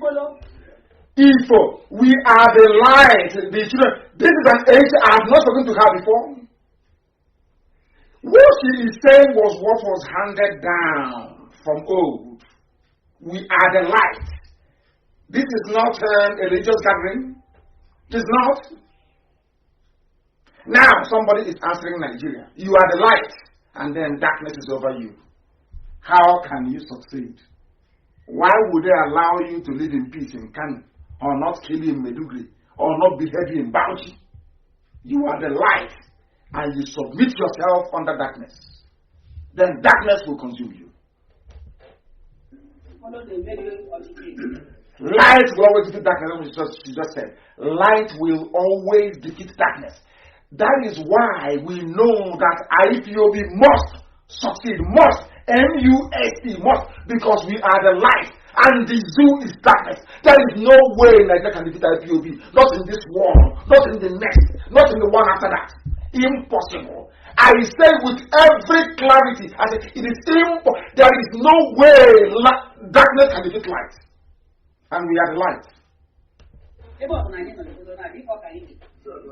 what he said? Anywhere we are, there is light. That is why in the zoo they tell you, Nigeria, they tell you, that's where you don't have an Igbo man, a Biafran would say there is no light. Where there is no Biafran, there is no light. There is no development. All the places growing in Lagos and in Yoruba land is not where Biafrans are. All the places doing very, anytime, we don't know how strong we are. For us to collapse Nigeria in one day is for everybody in Lagos to head home. You see Lagos is empty. During Christmas, what happens in Lagos? Nobody is there. Nobody is there. We are the light. Once we go back home during Christmas, there is no light in Lagos anymore. That light goes off. True or false? I'm asking. That is how powerful we are. And I thank this our mother very, very much for giving us this very wonderful prayer, I'm telling you. She didn't pray for us, we want to see her. We just got hold of the clip. Now, what you are about to hear, I would say, sums up in a way, I suppose, the stupidity of a black man and those that go to church. I want to demolish them. My job tonight is to demolish them beyond recognition. I want to prove to you how foolish a black man is. I want to prove it to you. I want you to listen very carefully, please.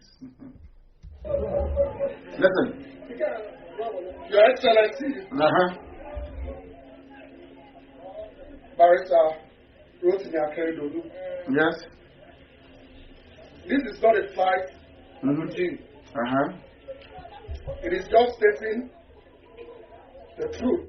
Listen, somebody is talking to Akeredolu, the governor of Ondo State, due to the poor facilities in the hospital. And when he finishes, then I'll tell you what I want to tell you. I want to tell you how foolish we are. And I want to tell you how evil these Geos are. Evil men. Evil men they are. Whom we are going to children of perdition, carrying the Holy Bible, not only extorting and lying with it, but deceiving you to your early graves. I'm going to prove it to you here now. Listen carefully, please. He's a Yoruba man, his name is Sheyi Law. This was a man that insulted me, insulted IPOB, insulted the whole of the Biafra movement, saying Nigeria is, he will say, Nigeria is nice. I want you to listen to him. Listen. And know that Elohim is fighting for us. Listen.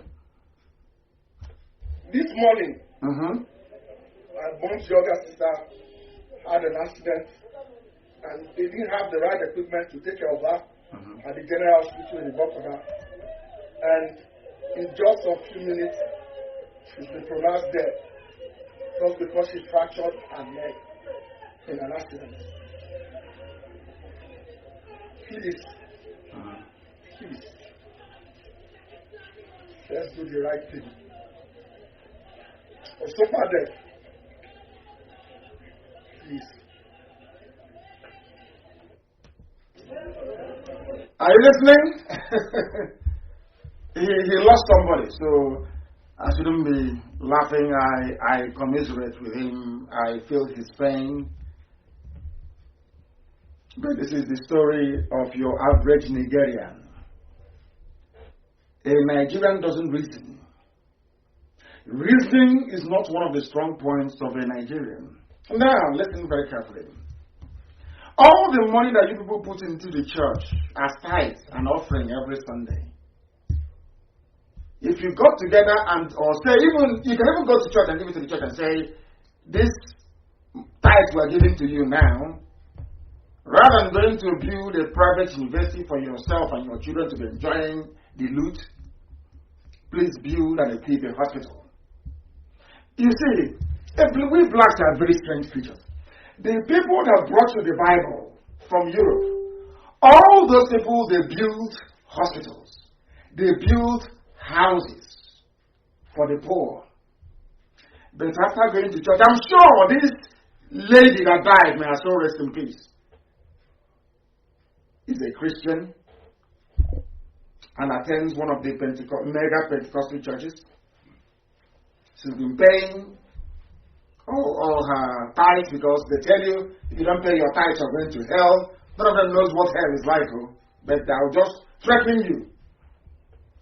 Now she had an accident, minor fracture of the leg.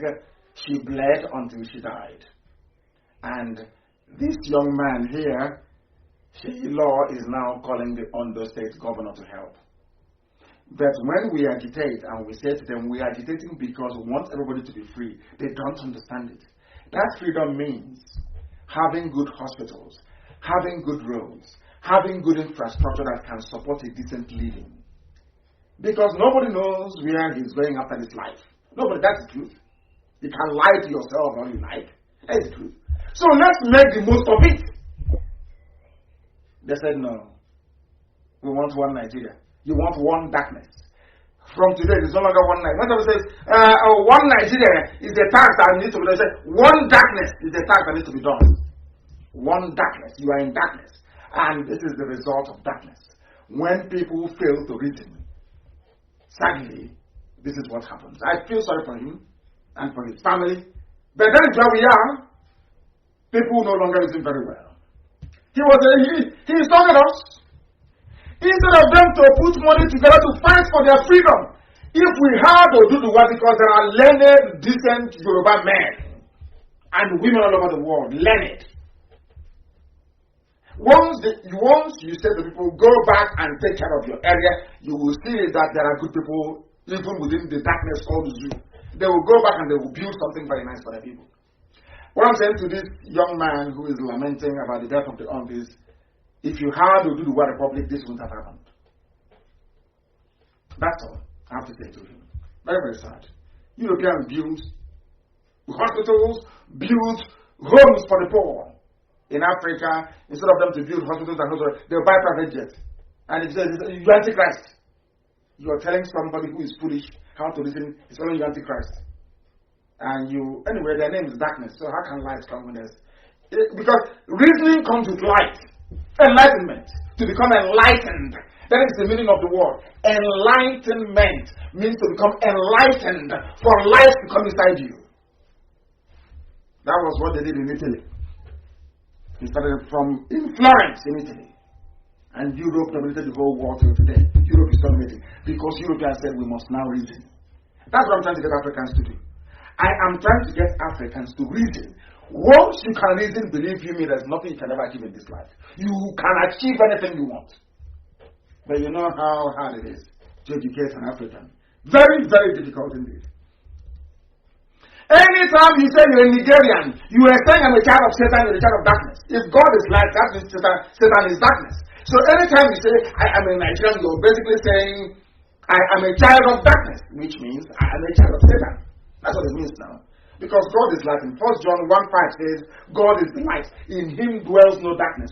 So when you say I'm a Nigerian, Niger meaning darkness, meaning obscure and absurdity, pain and suffering. When you say I am a Nigerian or Nigerian in English, it means you're a child of darkness. And once you're a child of darkness, you are no longer of God, you are now of Satan. I'm sure you're following me. The whole world is a standstill. Listen to the very simple gospel of truth. I say to all these Pentecostal pastors, the pastors, all of them, in the zoo, in the darkness, called Nigeria, that Jesus Christ himself was not a friend of the authorities because he knew how bad and hypocritical they are. He preached against the Sadducees and the Pharisees. He did. He preached against authority. He did. When you do something wrong, he will tell you to your face. But in the home of darkness, in the home of Satan. You know, people used to say, oh, if you're in Nigeria and you die, when they go before God, they will say to God, don't put me in hell because I'm coming from one already. They didn't know that they were right. Because Nigeria is darkness.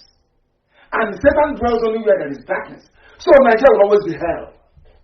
It can never improve. Because your name follows you.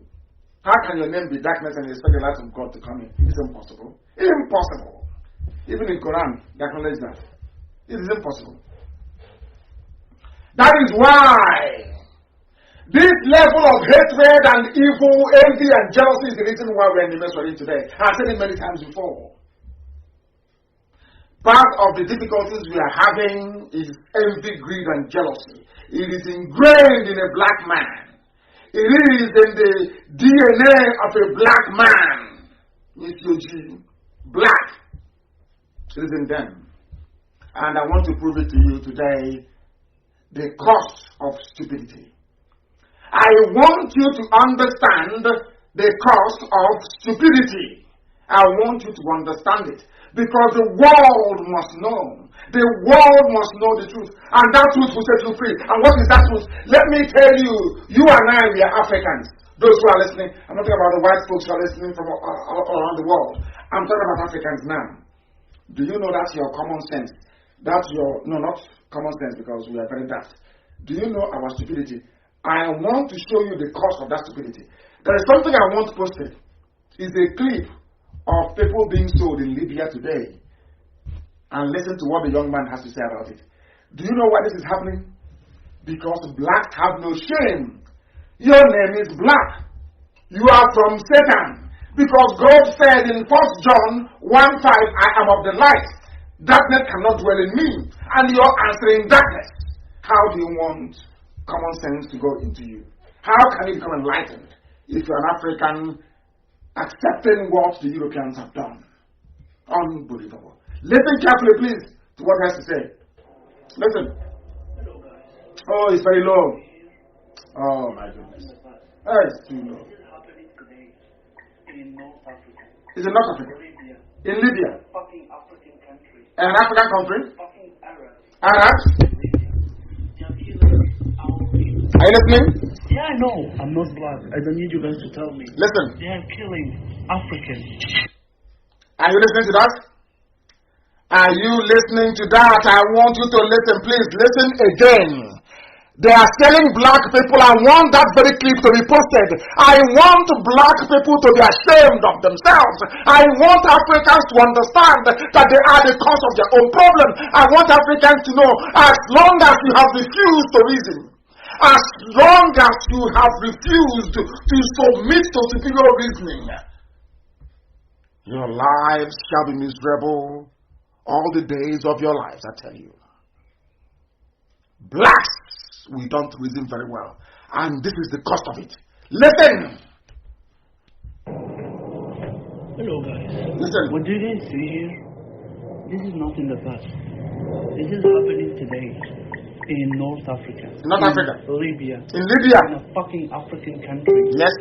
These fucking Arabs that they live in Libya, they are killing our people. Arabs are killing us. I know. I'm not black. And listen carefully, and most of you are in Islam. But Arabs are killing us there. Selling us in broad daylight. Selling in broad daylight. I'm not sure anyone can accuse Israel of that. Can you? Selling, you see them, tie children. Look at the way they tie them up. These are Arabs. These are your fellow Muslims. See what they're doing to you. In the north of the zoo, in Nigeria, called damnable Zoological Republic. All their names are Arabic. Look at what they are doing. Can you use your Islamic influence to stop this? The answer is no. All they want is to loot, to cheat, to pillage, to burn, and to destroy. And of course to arrest and to shoot innocent people. As a black person, don't you have shame? If you claim you are black and you have shame, go to my wall on Facebook. Mazi Nnamdi Kanu is there. It's being posted now. And look at your shame. This is the price of somebody who doesn't want to be reasonable. This is what happens to your people. I'm not sure people will care anyway. Listen. I don't need you guys to tell me. They are killing Africans. Instead of focusing on my fucking color, focus on what's really going on. Yes. They are killing kids. They are raping women. They are killing men. Why? Just because they are black. And they are calling these people slaves. The N-word. Abid, which means slave. And I heard a lot of Arabs saying this. Abid. You fucking idiot. This is what's really happening. This is what we should stand for. Not going on a protest and taking pictures. We should stand for our people. Our people. The man saying this is an Arab man. But he has conscience that you people do not have. There is no empathy. There is no concern for the plight of other people. Typical blacks. An Arab made a clip. Go to my wall, you will see it. In fact, I will tweet it later on as well. You will see it there. Oh dear me. Oh dear me. Oh dear me. An Arab man who is angry with the selling and the dehumanization of black people is asking us to wake up. And the funny thing is that nothing will happen. Unless IPOB takes it up, nothing will happen. And then anyway, but we are black now, so there's no light in us. So we cannot see good. We cannot rise up to try and do good because we are black already. Hey! Black slave mentality at its best. As they are selling black people in Libya and dehumanizing us, other people are in the zoo praying for Nigeria to be one. Now praying for darkness to be one. Because Nigeria means darkness. Whereas they are telling us in Libya. BBC will not report it. None of the major news outlets will report it in Africa. Because they don't see us as human beings. It's very, very painful all the same. Very, very painful. I want you to see what is happening in other parts of the zoo. I love Jesus. We are therefore ending this 20 days of prayer and fasting on the unbeat note with thanksgiving to God. They called Muslims, they called everybody. Look at them the way they are. Post this video, please, from Nigeria. I thank them for this video. Look at them. Archbishop, Bishop, Emeritus, everybody's there. They don't care about you or I. All they care about is their private jet and we're getting tithe and offering on Sunday. These are people carrying the Bible. They have not read 1 John chapter 1 verse 5. They don't know the meaning of the name Nigeria and Nigeria. They don't have no idea. And Nigeria means darkness. Satan. And they are claiming they are worshiping God. Listen to their prayer, please. Answers to prayer. We give God all the praise. Yes. We thank Him for the success of the program and for all those who came together from all over the country to join their faith with ours. To join their faith, which means Muslims as well. Have you noticed? He's a Christian praying. Maybe he's a cardinal. I can see the thing on this bishops these days. I'm not going to know everybody can be a bishop now. Do you see this man praying? All of a sudden, because Muslims are there, he no longer says Jesus. He no longer says we give thanks to Jesus. He's now thanks to God. Because all of them there, including traditional native doctor, including Islam and himself, they all believe in God. Do you see how things work? Oh dear. Listen. We thank God for those that not Jesus, oh, he's now God. He knows. But when he goes back to his church, he starts doing rubbish about Jesus. Sister Jesus asking here. And when he goes back now, because everybody gathered here believes in God. I said everybody. The native doctor, the imam, and they themselves, who are the pastors. Everybody, at least all believes in God. And that's why he's calling God. From their homes, we thank them for their contribution to help us to create a network of prayer that blanketed the land. We appreciate God, our Creator, for all those that responded to the prompting in their heart to embrace peace and genuinely making effort to make others tread the path of peace. We thank God for the grace that He has given us for the past 40 days to fast and to pray for our nation. We will not stop in praying. Our desire is that quarterly, by the grace of God, we shall always gather here again to pray until peace, unity, and security is restored in this nation. I want you to know from the depth of my heart, I have a strong conviction that the glory of this nation shall be restored. Nigeria will be great again. We pray for our brothers and sisters that are not in this country wherever they are. Let's come back together. Let's build this nation. This nation is a good nation. You are the brothers and the sisters. Come back and build one giant zoo darkness together with them. All of a sudden, No more in the name of Jesus Christ. It's all about God. Everybody is now God. Do you see hypocrites? Do you see that they are hypocrites? Hey, they have shut me down again. Have they? They have. They have shut us down again. Unbelievable. These people. These people are crazy. They are crazy. Facebook, we are getting. Anytime I'm in the group, I'm in the rhythm. Every time when I'm in the groove, they always find a way to shut us down. Facebook does it all the time. All the time. No more Jesus. Jesus is now God. Everybody now loves God. That is what I've been telling you from day one. Monotheism. Only one God in heaven. One indivisible God in heaven. They are now shamed. They are praying the way it's supposed to be, isn't it? The way it's supposed to be. We are going back to Facebook, of course we're going back. Who's going to stop us? We are back on Facebook, we are back. Live and direct. If they kick you out, you rejoin. They are now praying in the name of God. No longer Jesus, it's never God. It's a bishop praying. Or should I say Archbishop Emeritus. Going back to pray the same way that Jesus Christ used to pray. Jesus never prayed to himself. Jesus never closed any prayer by saying in Jesus' name. Never. Never. He cannot pray to himself. He prayed to God Almighty. And that is the truth. You may not like it, but it is the truth. Forget about the twisting of every word. That is the truth.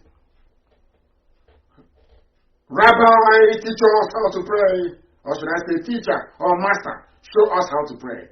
And he said, Our Father who art in heaven, hallowed be thy name, thy kingdom come. Thy will be done as it is in heaven. Give us this our daily bread. Forgive us our sins as we forgive those who sin against us. Lead us not into temptation, but deliver us from evil. For thine is the kingdom, the power, and the glory, for now, forever and ever. Amen. Not in Jesus' name. That was Jesus praying, and you're a Christian. You swore to follow the footsteps of Christ. Follow his footsteps. That was what you said. I will follow your footsteps. So where you got your own prayer from, only God knows. I have no idea. Now, do you see the funniest thing? Everybody believes in God. Everybody. Everybody. A man, native doctor, and archbishop. And now he prayed like a sensible human being and gave God all the glory. Now you see that? The one thing about us is that God has a way of always coming to us and giving us revelation that other people cannot see. They're not praying. They're not praying. I am telling you that they're messed up. All they are praying for togetherness, unity, oneness. When the terrorists killing you, bandits are killing you, police are killing you, army are killing you. There is no president. You are praying for unity. What type of people are they? Because all they care about is that, because they know that not true. When the zoo breaks up, the darkness called Nigeria, that people will become so sensible. They think that once we go as Biafrans, that everybody will convert to Judaism in Biafra land. And I keep saying to them, there is no conversion into anything. If you want to go and worship a pigeon, not that pigeon, you can go and worship your pigeon. That is your business. We are going to build a civilized nation. You can worship. If you like to be worshiping snake, that is your business. Nothing to do with us. Nothing to do with us. Who you worship and how you worship them is your business. But there will be no hypocrisy. We will not tolerate hypocrisy in the blessed land of Biafra. That is the fact. That is the fact. We are preaching this very gospel. And we must continue to do so. Satan is panicking. Everywhere Satan is panicking. There is another clip I want to play for those who are willing to listen about black people. In this church, black. And I also want that video posted, please. About black people. So you understand who we are and why we are in one almighty mess. One almighty mess, I assure you. One almighty mess. Black people. One almighty mess. What we are here to do is to preach the truth. You may not like it, but it is the truth. And that we must preach. People are in ignorance, wallowing in ignorance. You try to teach them, say, you're Antichrist. You don't want to learn. That's why they're telling you in Libya. This man was very upset. He's a pastor again. I want you to listen to him preach. This is what I call preaching, not all that nonsense that praise the Lord, praise the Lord, bring your tithe and offering, come and associate, come and what rubbish. All your superstitious mumbo jumbo is not for us. I don't believe in that garbage. I believe in the truth. And listen to a man, a genuine man of God, preach the truth, and you'll be shocked what he has to say. I thought I was alone before. Now listen. Listen. Very carefully, please. Listen. What's wrong with y'all? Listen. You niggas are crazy. Listen. Black people. Let me tell y'all something. Black people. If they preach again, they can kill me tomorrow. Let me tell you something. We're not going to ever get anywhere until we look into the mind of a black man. He doesn't think correctly. I don't care what he is. He can be a doctor. He can be an astrophysicist. A black man doesn't think properly. Are you listening? Are you people listening? A black man cannot reason properly. That is what the preacher is saying. A black man cannot reason properly. Cannot reason properly. That's what he's saying. He's a preacher in America. Post it, let them hear. Listen to it. You're telling a black man something, and they are getting upset. You're educating them. My brother, my sister, these views you're holding cannot get you anywhere. And they're upset. They get upset. For listening to the truth, they're upset. Oh dear. I want this man to preach. Please, preach to me. I'm listening. Preach. Listen. Listen. What's wrong with you voting for Barack Obama? What's wrong with you? Barack Obama, what's wrong with you? Barack Obama. What's wrong with y'all? What's wrong with all of you? You niggas are crazy. You niggas are crazy. He's a black man. Let me tell y'all something. You Black don't say preach again. They can kill me tomorrow. Let me tell you something. Nobody will kill you. We're not going to ever get anywhere until we look into the mind of a black man. He doesn't think correctly. I don't care what he is. He can be a doctor. He can be an astrophysicist. The nigga ain't got no sense. No sense. Black man doesn't reason. You talk to him. You talk to a black Doctor, man. lawyer, rubbish. He doesn't understand the world. No, He's never built anything. The most the black people have ever done, they did it here in America under white people's help. Blacks are surviving in America based on white people's patronage. We were taken to America by force. We didn't go there. Until a black man can look himself in the mirror and say, I am a failure, they will never change. Black people, we are failures. We have failed ourselves. We have failed our children. And that is the truth. Look yourself in the mirror. That is how you change. This is a black man preaching, not a white man. And the man is crying. Crying, shedding tears. A genuine man of God. Telling you the truth. That is some of you don't want to hear. Listen. When they were in Africa, they didn't do nothing. We did nothing. Black people had Africa, that big old continent over there. They never built one boat that was seaworthy. Not one. There's not one monument in Africa, in all of Africa. I know you're talking about Egypt. Egypt is not Africa. It wasn't. You're right. There are no great cities that were built. Nothing.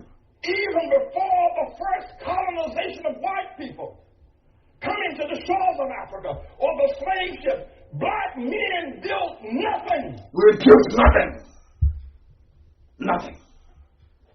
That the eyes can see now. Forget about ancient history. Forget that. Forget all that. As they will say in the Jew, I get them before on a property. We used to. Is that your property? We're talking about now. What the eyes can see.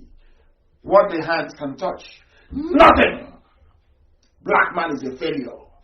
Obama was a failure. It doesn't matter how rich you are, until we can organize ourselves in a society, be able to provide for our needs. Until that happens, we are animals. We are nothing. Dress it anyhow you like, steal as much money as you like, buy as many private jets as you like. You are still an animal. You are still a nigger. Because you don't judge a man by his worth alone, you judge him by the value of the society that he comes from. That is why the love of your nation is the greatest love in this whole world. Because you are the sum of your nation. You are the embodiment of your nation. That is why you carry a passport with you. Once you carry a passport, the nationality that you're tendering is who you are. We have nothing in Africa to be proud of. People protest and they arrest them, they shoot them, they lock them up. Judges have no conscience. Lawyers have no conscience. Doctors have no conscience. Teachers have no conscience. And their politicians are even worse. And you're telling me you're human beings? Of course you're not. If nobody would tell you, no, me and Nnamdi Kanu, I will tell you to your face. You are nothing but a used tissue paper until you change. And that change comes from recognizing that there is a problem. That problem is oppression. That problem is suppression. That problem is tyranny of black man against fellow blacks. That problem is kleptomania. That problem is apathy. That problem is religion. Unless today you have decided that forever and ever we are going to be slaves in this life. We can be sold in Libya, raped in Tunisia, slaughtered in Morocco, then fine by me. But if you're pained by what is happening, if you don't want to listen to me, listen to this preacher and change. Everything we say is all about for you to change for the better. For you to change for the better. That for some of us, our children can at least experience what it means to have a decent life. For how long are we going to go on crawling and begging? For how long are we going to go on supporting mediocrity? Please, listen. Listen. No sewer system. No sewer system. No houses. Let me say something about sewage. Do you know toilets you go to and flush? The Romans had it over 3,000 years ago. So you're telling me now that what the Romans had 3,000 years ago, today in Africa we don't have it. People have soaked away. You build your mansion and you go and dig a hole in the ground somewhere at the back of the yard. That contaminates the water table. So when you drink the water from your borehole, you get typhoid. Now some of you may survive, but few of you will die. And you don't know. And you claim you're intelligent, but you know nothing. Ordinary sewage system you cannot build. Because all you believe in are things you can see with your two eyes. Because you are dumb. You don't know that what goes under the ground is what supports what the life that is lived on top of it. Sewage system is important. And let me tell you one funny thing. Had the zoo in Nigeria started constructing a sewage system from 1960, by now they still be building it. A sewage system takes 76 years to complete. That's why I said Biafra will be built for 75 years. At least our children and grandchildren will start having fun before they complete it. Some of you don't know what the sewage system means. You don't know what it means. That is why you don't have pipe-borne water. Because you don't have any treatment plant. You don't have water works. People all over the world, they have all these things. But in Africa, it doesn't exist. Because we are foolish. Very foolish. That's the truth. Before God and man, we are. That is why somebody will see you, when you're telling them the truth, they say you are insulting my religion. Because that person is black. Feel sorry for the dumb fool. Because they know nothing. Listen, please, listen. Of one level, and none of them made out of stone, all of them made out of grass and wood. Black men, before the white man ever got to Africa, the worst thing that could ever happen to South Africa was when they gave it to Nelson Mandela and black folk. That was a great nation. Now, notwithstanding apartheid was wrong, we all know it. Of course, South Africa is beautiful. Who doesn't know that? And who made South Africa beautiful? It's not the black people, it's the whites. And the funny thing is that since the whites left, gave power to Mandela, gave power to Thabo Mbeki, gave power to, what's his name, Zuma, and now Ramaphosa. Go and see South Africa. It's going back the way of all other black nations. The only one bucking the trend is Rwanda to an extent. But we only know when Kagame leaves office. If his predecessor continues where he left off, all well and good. That's Africa for you. Are you telling me today that should white people come back to colonize, that things will be better? Is that what you're telling me? Should Europeans go back to Africa to say, we want to recolonize you? Are you telling me that you won't have light? You know you will have light. You don't have running water. But why is it that when you're left alone to do all these things, you cannot do them? Because of your names. You are darkness. You are of the devil. You are obscure. You are terrible. You are Satan. You are Lucifer. And God is light. I'm against it. There should have been some other resolution, though, than turning it over to Nelson Mandela. Disease, AIDS, and crime is running wild in Johannesburg. They're killing one another over there. They're dying of sickness. The government is mismanaged. The people who ran the nation are now leaving the nation because black folk don't know how to run no nation. He's crying. Black folks, black people. Look at the zoo called Nigeria. You put in a man who is senseless. The Yorubas are educated. Most of them are. You have professors. They elected. That is what happened with the election of Buhari 2015.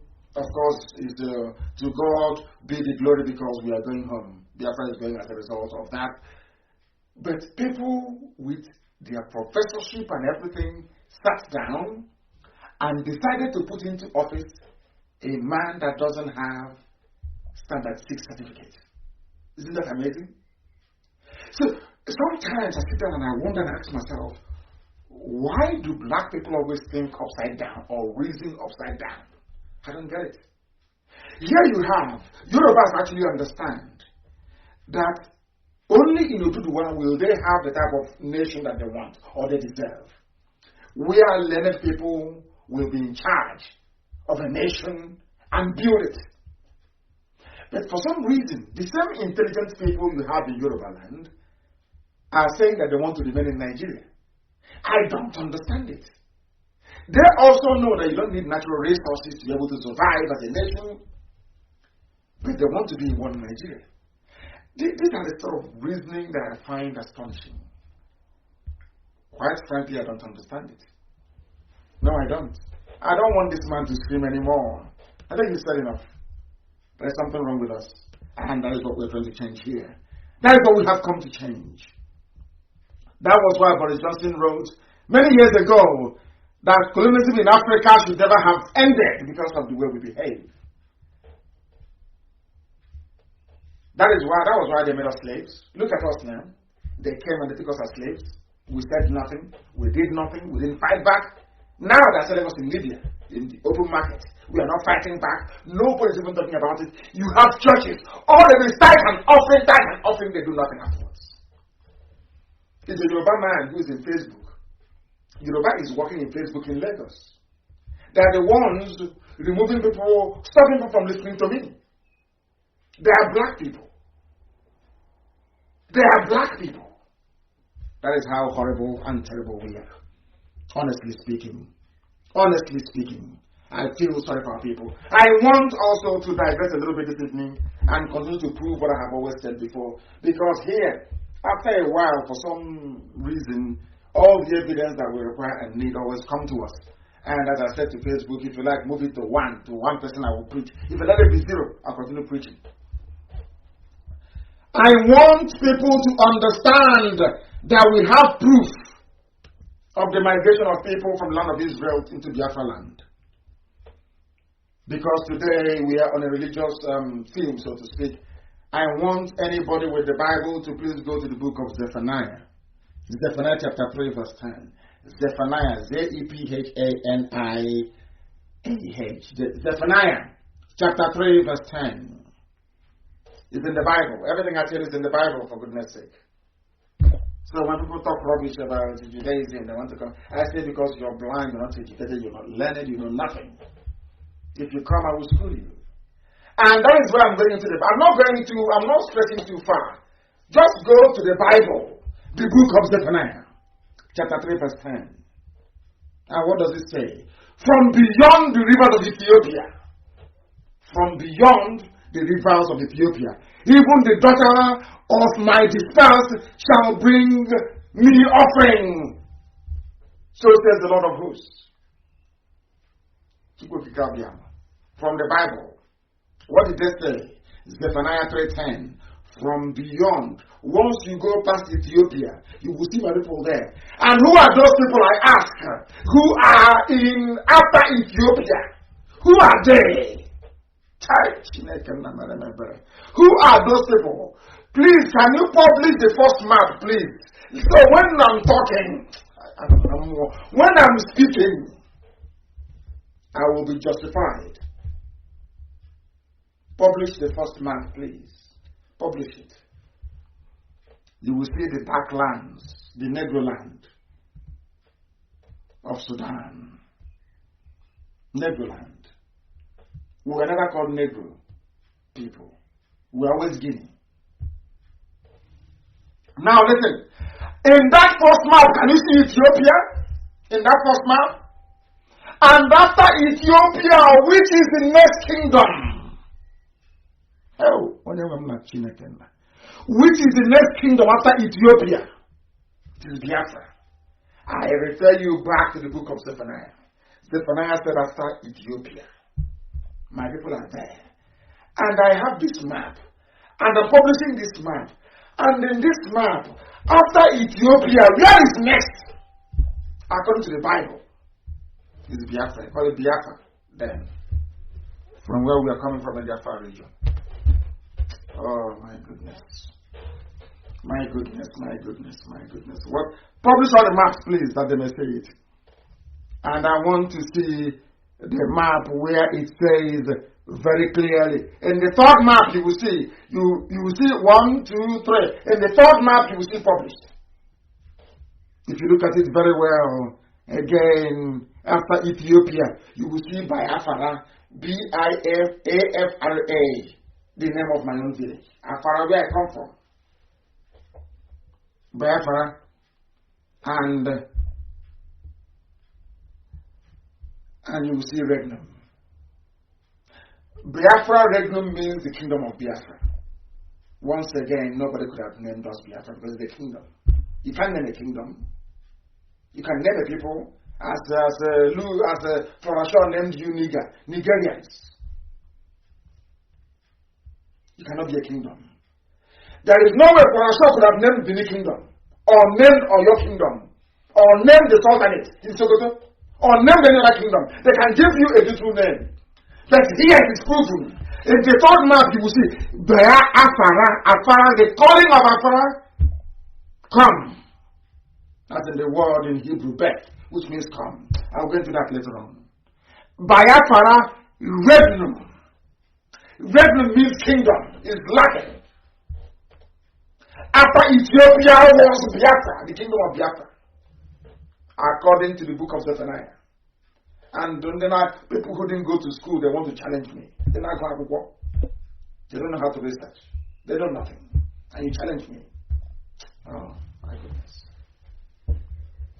Publish all the maps, please, that the world may know who we are and where we are coming from. And then the name changed again to Biafra, which is what we're bearing today. In that logical order. In sequence.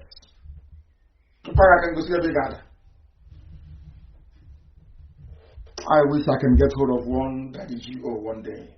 I will skin the idiot alive in public. This is who we are. In the Bible, in the Holy Book, you carry every day and you go to people who came from Islam to preach you the word of God. And I told you, you are the light God said you are the light. You are Biafra. You are the light. I sent you there for a reason. And I have shown you in the Holy Book, in the Bible, that God said I sent you there. And I've proven it to you. What else do you want? Let me close this. I'm getting upset. Let me close this program. Close it. How can you be a child of light and you call yourself a Nigerian? I'm a Nigerian. Darkness bringing curse upon yourself. Tell me any other people that is mentioned apart from Ethiopia. Tell me another that is mentioned here. The book of Zephaniah did not say Ethiopia. He said beyond Ethiopia. The book of Zephaniah said beyond Ethiopia. Beyond Ethiopia. Which is the far region. Beyond Ethiopia, that's what it said. And I have the map to prove it. Look at Ethiopia, look at the kingdom of Biafra. Your people are still talking rubbish, talking nonsense. Illiterate, claiming the intellectuals. Elohim saved them today. You didn't come on air. I will still leave the option open. On Sunday, if you're ready, you come. So I can destroy you live on air. Go. Go to the book of Zephaniah for goodness sake. Zephaniah 3:10. From beyond. Agape, once you go past Ethiopia, from beyond Ethiopia, I have planted you there. There are plants. I planted you there. In the King James Version, I have planted you there. And your children will come to Jerusalem. They bring me praise and honor because I am the creator of the universe. People are talking in jazz every blessed day. Hey, Judaism. You want Judaism to take over? I have shown you where I am in the Bible. Show me your own. I have shown you where I am in the Bible. And bearing the name of my village, Afara, A-F-A-R-A. Afara is there. In the ancient maps, your people are talking rubbish. People didn't go to school. Why do you think IPOB is successful? Because we only worship God and no other. That's all. And he said, worship me and you see what I will do. Before you, I will destroy your enemies. Are they not being destroyed? Or you want me to give away the secret? As the message I received, you want me to say it loud on air? So our enemies will know? So that darkness will know what light is doing? Because we are the light. Now that we have started, the zoo cannot stop us because they are darkness. And darkness cannot defeat light. IPOB is light. The zoo, Nigeria, is darkness. And darkness cannot defeat light. So there is no way from now to the kingdom come. Instead, we will destroy the zoo completely. Ask them in Asrock what they're passing through. And they will tell you. There. Zephaniah 3:10, when next an idiot comes around you talking rubbish about Judaism, this is Biafra. Tell the idiot if he's a Christian, tell the fool to go to Zephaniah 3:10. And he shows him the map. If it's that preacher, you say niggers don't know nothing. They don't know nothing. Even if you teach them sometimes, they can't reason. Can't reason very well. Think I'm here to massage the ego of idiots. I'm here to preach the gospel. I'm directed by Elohim. That is who we are, the children of light. If you don't like it, then now let me show you how the children of darkness reason. I want to show you. You are in Nigeria. Let's go for Nigeria. For you, these are people that went to school. Why I am upset with Yoruba is because they are learning. They went to school. Why don't you apply what you have read? How can you go to school, you come out, and you support a place like Nigeria? How is that possible? I want to play something for you. Listen very carefully, please. Those you are with. Those you're useless one Nigeria with. Listen to them. Pedophiles, 6-year-old. They are impregnating 6-year-old children in the north. These are the bastards you want to be with in the same country. Listen to them. Listen very carefully, please. Listen. Listen. Polygamy. The discussion continued. It wasn't confined to polygamy. Listen. The scholars went on to talk about the age at which girls should marry. In the sense that it generates diseases, Islam insists on early marriage so that they have to be responsible members of the society. You can marry as early as 7 years old. 7 years old. 7 years old. There is mass rape of little girls happening in the northern part of Nigeria. 7 years old child, baby, barely walking. They are raping them in the north, in the name of Islam. That the prophet told them to marry 6-year-old girls. They are raping little children, little girls of 6 years old. What sort of evil people are these? You are in the same country with them. These are the ones your daddy GO is telling you you are all one Nigerians. You are telling me in Biafra land, once you touch a child that is less than 18 years old, or let's say 16 or 17, at least after secondary school, say you are going to marry or what, it is statutory rape. You will be in jail. You will go to prison. You will go to prison. 6 years. Hi. And you're telling me you're a Nigerian? No wonder they say Satan is black. No wonder Satan is black. No wonder. Hey, man. No wonder. No wonder. Experts say there is no authority for this doctrine in the Quran, so we wanted to make sure they really endorse this view of child marriage. So are you saying that you think that little girls as young as 6 are ready for sexual relations with their husbands if the husband so chooses? Exactly. I can give you many anecdotes which are stipulated that. There's nothing wrong. It's just... They are shutting us down. All my systems are going on. Happening in the northern. Unbelievable. What is going on? What is going on? Are they shutting us down or what? I can't understand these people. What is happening? I don't understand. I do not understand.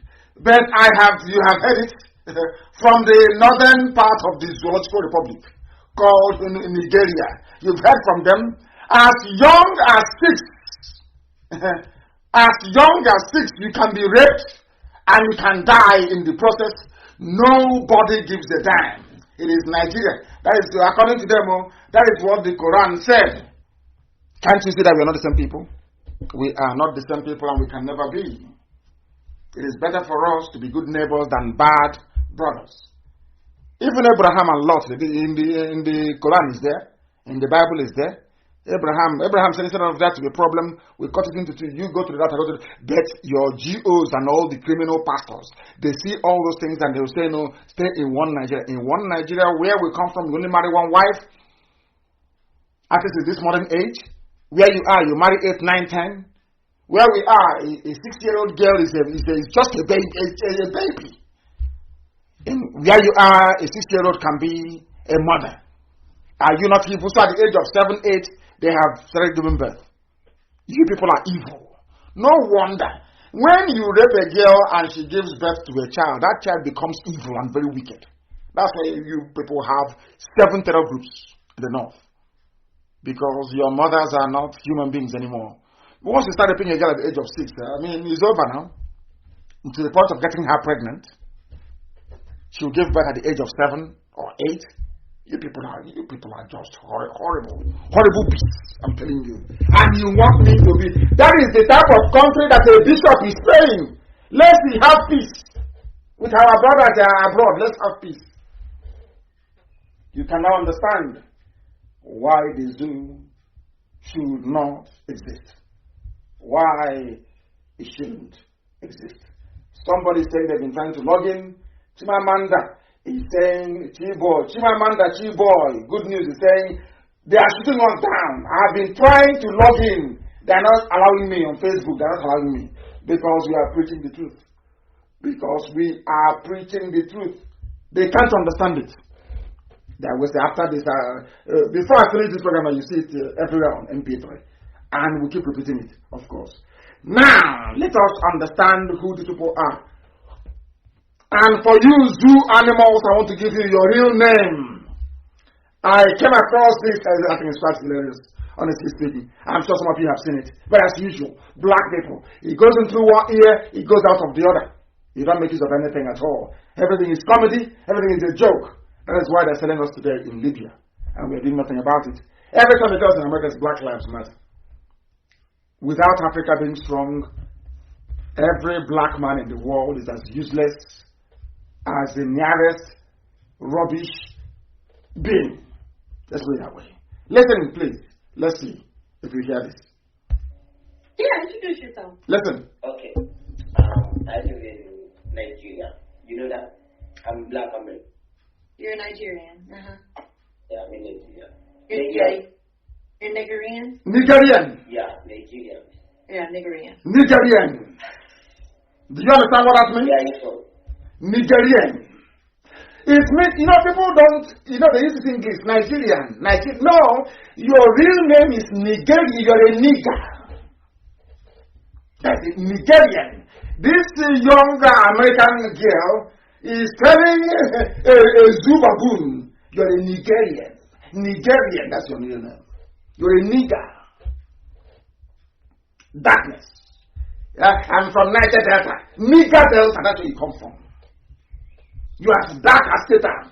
Niger Delta, that's who you are. You're a Nigerian. Or Niger Delta, as the case may be. Do you hear that? Funny enough, that is a name that has been banned all over Europe. If you go, and in America, if you go to Canada, you call anybody a nigger, you're going to prison. You go to UK, you call anybody, hey, nigger, come, you're finished. They'll call police for racial assault and you're gone. But that is the name of a country in Africa. Nigerian. And they are very proud. I'm not telling that black people are normal. Are you telling me in using this church, are you looking at all? Black people, are you normal in the brain? Are you sure you're okay? Another will say, he's insulting us. Because of that, black people. But they're clean in America, but you still go there. Hey, black people. Very, very funny. At the time, it was appearing as if all hopes have been lost. Something happened 2 days ago that struck me that what we are doing is actually yielding positive results. You will be amazed as to what is happening in the north. This is the news that I got. I couldn't believe, and when I saw it, I was thinking, am I reading this thing correctly? Are you sure I am right in what I'm seeing? Are you sure that those that wrote the headline didn't make a mistake? All these, multiple questions kept playing on my mind until I discovered that it's actually true. That the authors of this very piece knew what they were doing. And what is that thing? Insecurity, that's the headline, insecurity. Full colon. Then, indigenous people of Katsina demand state of emergency. That was the protest that went on yesterday. That resulted in the arrest of the young man today. Do you know what they call themselves? Indigenous people of Katsina. For the first time in the history of the zoo, those who own the land are rising up in the north. Because in Katsina there are many people there. Not just Hausa, there are other minority people there as well. And you will be shocked. They have now risen up to say we are the indigenous people. Fulani, you are usurpers. But let me tell Fulanis, if you don't call me very, very soon to negotiate a peaceful exit for Biafra, you will lose Sokoto as well. There will be no Fulani emir in the north. We command the airwaves. There will be no Fulani emirs in the north. Very soon I will get an interpreter in Hausa language and Fulbe. So as I'm talking, I'll behave like Pentecostal criminal pastors. As I'm talking, somebody is interpreting. I will carry this message into every home in the north. I'm telling you the truth. I am telling you that Fulani Emirates will crumble. Let them be assured. Now they have risen up. That's no wonder they arrested him. Indigenous people of Katsina. Do you see how far we have gone? Somebody will say, but what have you done? if not for any other thing. Can't you see? People are now learning. Insecurity. Google it, insecurity. Indigenous people of Katsina demand state of emergency. And how do I know that this is true? I'm about to shock you. How do I know it is true? How do we know that this is true? How do we know it is true? Listen to this, please.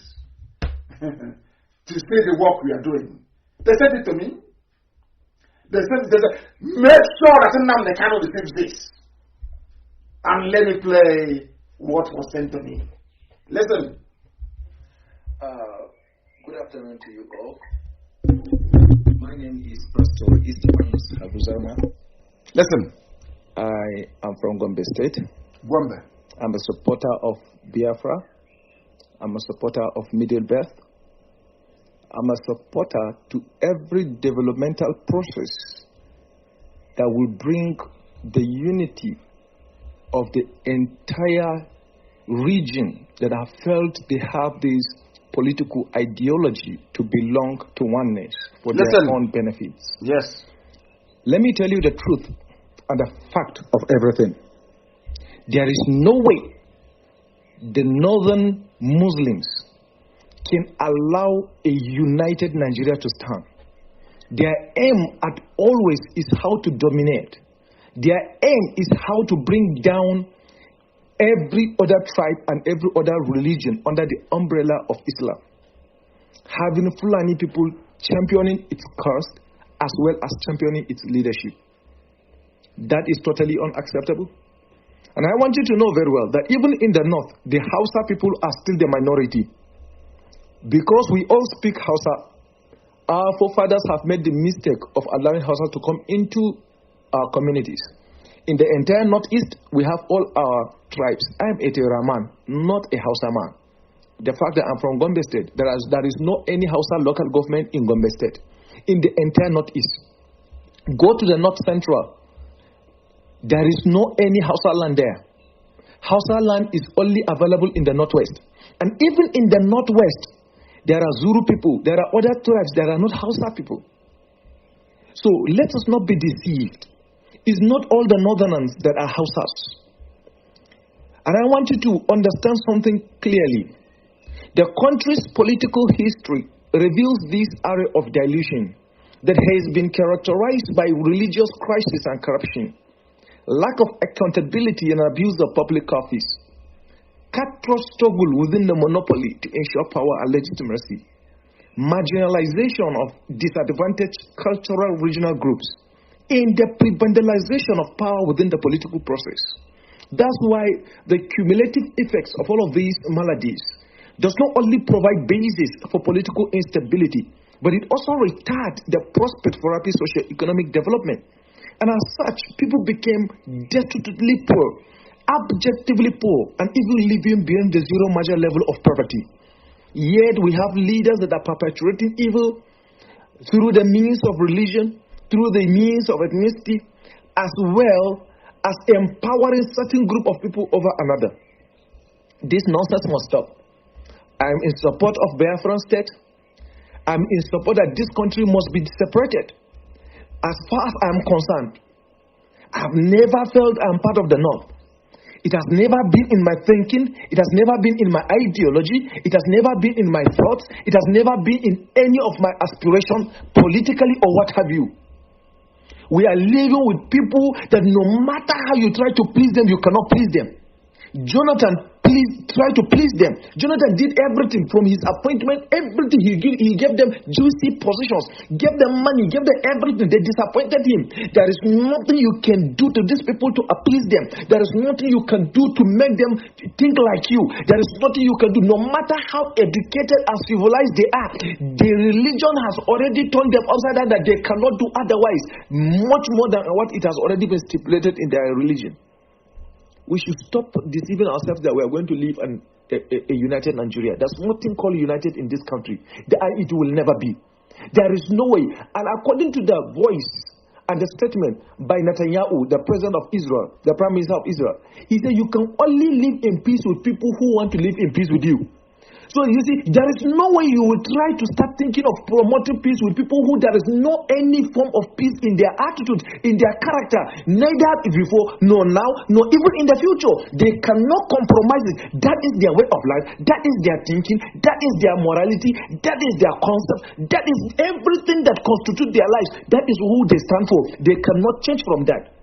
So why must we waste our time about uniting Nigeria? Nigeria cannot be united. It can never be. The only thing that is left for this country, if it is going to be possible, let this country be separated according to all tribes or according to political views. If the Biafran people think, let us go alone, let them go. If the Biafran people want to stay together with the Niger Deltans, let them go together. If they agree, let them live together. The middle belt, all of us will come together, the middle belt, especially the Christian communities in the north, will come and form our middle belt. Let the north go and form itself. The Kanuri people don't like Hausa people. There's no way they can live together with them. And they may not be part of us in the middle belt. They can form their own Kanuri land. Everybody can, as long as you felt you cannot belong to social group of people, you have the right, it is your own. Let me tell you, there is 3 types of sovereignty. There is the sovereignty of the constitution, meaning nobody is above the law. There is sovereignty of the state, meaning the country is independent without external control. Then there is sovereignty of the people, which is the strongest, because the will of the people must always be attained. It is the people that make the constitution. It is the people that desire independence to be independent. Therefore, the people can also desire that we want to be like this. This is how we want to be, and the people, or the right, the choices of the people must always be attained. Therefore, let us not be deceived. You, as the people, you have the right to decide for what you want for yourself. I am not happy with the way things are going on. We have people in the Igbo land who are their leaders, who are their elders, who are top government officials, but they are not helping matters. They are not helping matters at all because of what they get in their own pockets and their families. And I want you to know this. The Lord God Almighty that have called us into this service, the Lord God Almighty will raise a deliverer. The Lord God Almighty will raise a deliverer. Somebody that will stand to defend the cause of the gospel. Somebody that will stand to fight for the children of God. Somebody that will stand to fight for our rights. It is not the will of God for his people to be punished. It is not the will of God for his people to be massacred. It is not the will of God for people to suffer. It is entirely not the will of God for us to pass through hardship. It is the will of God that we live as kings.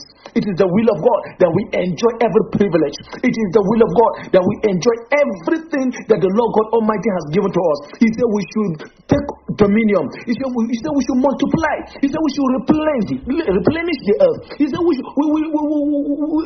should take everything under that he has created to control them, to command them at our own way. So why must some people come and subject us under any form of control? It cannot be. It is too much. We have suffered becoming second citizens in our own land, in our own motherland. It can never be like that. Enough is enough. And I'm so happy that you people are rising the consciousness of your political determination. I'm happy that you people are becoming conscious of your political future. I'm happy that you people are becoming conscious of the future of your children, the future of your great-grandchildren. We need to rise up now. The time is now for us to begin to set the face for our future. Time is now. Let's take all that it could to put the pace together. No matter if we are to pay with our blood, we need to pay it with our blood. We need to take what belongs to us. It is time. Enough is enough. Thank you. Did you hear that? Not me. You know, when we do our research and we bring it to the knowledge of the people, some complain. I told you that day that everybody is listening. It is not just the Fulanis who are in the north, and of course not the Hausas. They're even the minority. Do you know that the Christians in the north actually outnumber the Muslims? Are you aware of that? Do you know that the Muslims in the north are not actually a minority? Do you know that? He's proving it now. He mentioned his name, called, he told you he's the pastor. And he went on to lecture us. And I have learned from him. He sent it in and said it should be given to me. And I played it so that the world can hear. I said to Fulani, you will lose your emirate. I'm telling you the truth. You will lose it in the north. Keep delaying. You know who we are. Everything we do is ordained by God in heaven. That is why this gospel will keep sinking in. Sinking every blessed day. And I say also to the same way the daddy GOs, the criminal ones are behaving, is how the Jews is behaving. Very stubborn, buying private jets and doing as they please. One day they will go to that 10,000 seater auditorium, they won't see anybody there. Do you know why? Because people are very lucky. As a human being, one day you will reason, one day you will think. And then they will know it. Today, the churches are empty in the whole world. Go and check now. In the West, who goes to church in Europe? Only when they are doing wedding, when they are dead. That's all. It doesn't happen to all of you. Right now is the time for freedom. We are in the age of freedom. I support people to rise. I want freedom for not just for Biafra, but for everybody. If you want to be autonomous by spirit, let it be so. I want people to be free, and they're going to be free. And when you're not free, what happens to you? People cry. They complain, and in Katsina, the governor is lamenting. I have failed my people. And as this woman you will hear now will tell you, things are falling apart. Listen, please. My husband and our daughter. Listen. The lady with my husband's niece who had joined us in Akure with the hope of traveling with us to Lagos. The driver, accountant, maintained a normal speed. He drove professionally. That gave me a lot of comfort, and I felt I could find some time to sleep a bit. My daughter was next to me. She was just 9. 9 years old. She was coming to Nigeria with me for the second time. She's crying. Shortly after Ijare Junction, the driver felt the wagon's tires rupture and decided to park the car with the hope of changing the tires. It was like a film. In a jiffy, motley crowd of armed men in military uniform came out of the bush. They fired at the boot of the car. Ahead of us, 5 of them came out of the bush. Another 2 came from the rear. My daughter screamed, "Mommy, Daddy, what's going on?" There was no time to say a word. They marched us through into the bush, firing into the sky. They hit me on my chest, hit my daughter on her head. Blood oozed. At this time, it was better to kill me. I shouted at one of the armed men. His response was hell. He went straight for my private part, tore my dress with his gun. The others ripped my dresses. I was left with my undies. My husband and my daughter started crying. Are you hearing it, Yoruba? One Nigeria, Yoruba? Yoruba, are you listening? You're one Nigeria. This is your daughter. This is your mother from Yoruba land. This is what, as you people are foolishly talking rubbish, 2093, 2056, your mothers are being raped by Fulani bastards, Janjaweed, in your land. She's crying, and I feel very bad. I feel terrible. But the blame for this woman's ordeal lies squarely with the so-called Yoruba intelligentsia. You people, you know nothing. Your brains are empty. You're daft. You go into the library, you cram English, you come out, be talking rubbish. Your brains are empty. Your mothers are being raped. Your daughters are being raped. She's crying. Please pause this video. And title it Yoruba woman crying. Yoruba woman raped by Fulani Janjaweed in Yoruba land. That I want it to be the title on my page. Write it.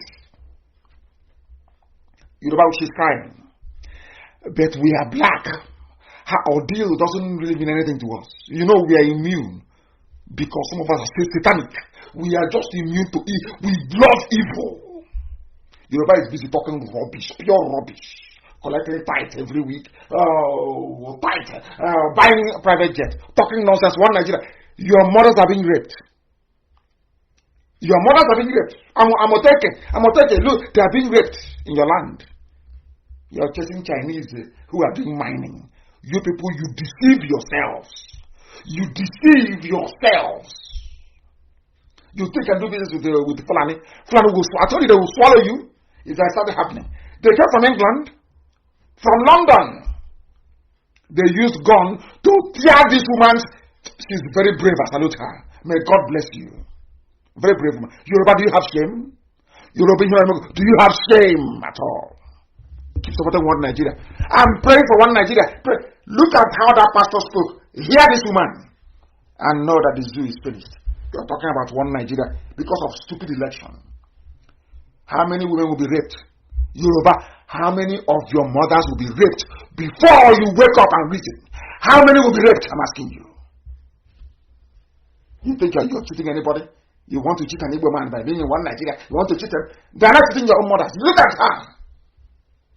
And feel ashamed of yourselves. Let's listen to her, please. Them dug their teeth into my breast. While attending a secondary school in Adamawa, I had lived with some Fulani, so I understood a few Fulani words. I started bleeding, at least for my daughter. To my shock, at one point, they removed the dress of my little girl. One of them carried her on his head as a baby, as my baby struggled, shouting, "Daddy, Mommy, what's going on? Help!" Yoruba, are you listening? Yoruba, you think he's Igbo? Let us get that Igbos. Let us cheat them. This is the after of the thing. Have you seen? Oh, God will bless this woman. All the ordeal you pass through, God will replenish you. Yoruba, have you seen that evil doesn't pay? Yoruba, have you seen that evil doesn't pay? You see all that street people are playing, all that wayo, mago, let's do with Fulani, let's cheat the Igbo, let's cheat them and get maybe Niger Delta, let's convince them, let's put division. I am ashamed for your sake. That's an Amoteke. They have Amoteke. Have you seen your mouth being raped? Every day is a stupid grammar that has no meaning. Yoruba editors, are you watching? Channels TV, the idiot in Facebook suppressing our numbers. Are you listening? This is a Yoruba woman. They were raping her and her daughter in front of her husband. In your so-called Nigeria, no media will carry it. In your so-called Nigeria, one Nigeria. Oh, that idiots are praying for the unity. This is why I hate those useless pastors. You see why I despise them. Oh God, I don't even know if I can keep on playing this. Let's play it for Yoruba to listen. She's crying. I could not help myself. We met for 9 hours. 9 hours. I was half naked. Half naked. My daughter was totally naked. Her daughter was naked. Rape as they're walking. Yoruba. Was like a stream of blood on her cheeks. Her daughter was bleeding. Our phones had been seized. We ended up in an ungoverned region in the thick of the forest. We met a well-organized group. There were some kidnapped victims. I saw 2 women, 2 ladies and 3 men. Mm-hmm. There were some people with their legs chained to trees. Mm-hmm. They were as if half dead. We were separated. I was separated from my husband. My daughter was taken away. I only heard her screaming intermittently. I did not know what they were doing to her. These men, now about 2 dozen, had a full kitchen. They had a huge camp and a traditional medical team. How can they say they don't know where these people are? Can I continue to play this? It's on my page if you want to see it. Yoruba media will not play this for you. Yoruba can never play this. I don't know how people can live a life of lies, deception and lies. You keep lying to yourselves. You keep deceiving yourselves. Thinking you're cheating Biafrans. Thinking you're cheating Nnamdi Kanu and IPOB. You don't know you are cheating yourselves. Your daughter was taken. Your mother's raped. And you come out and talk about Nigeria. Let's build this country and move this country forward. Shame all of you. Shame. Now you see why I'm talking the way I do.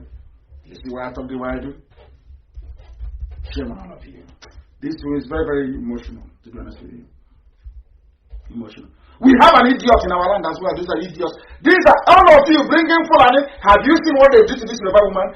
They were raping her in front of her husband. They carried her daughter, raping her daughter, and took the daughter away. And that's it.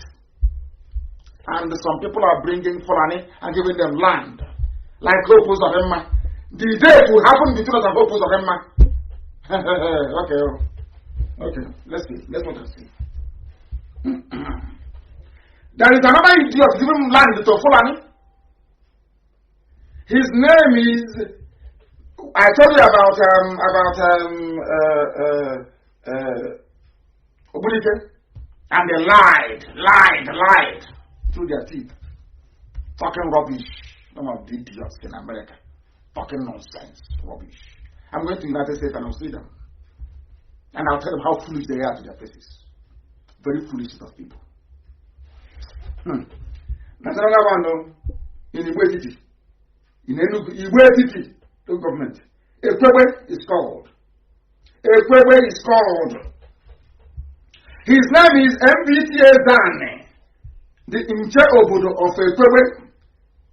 We have his telephone number 080-376-13474.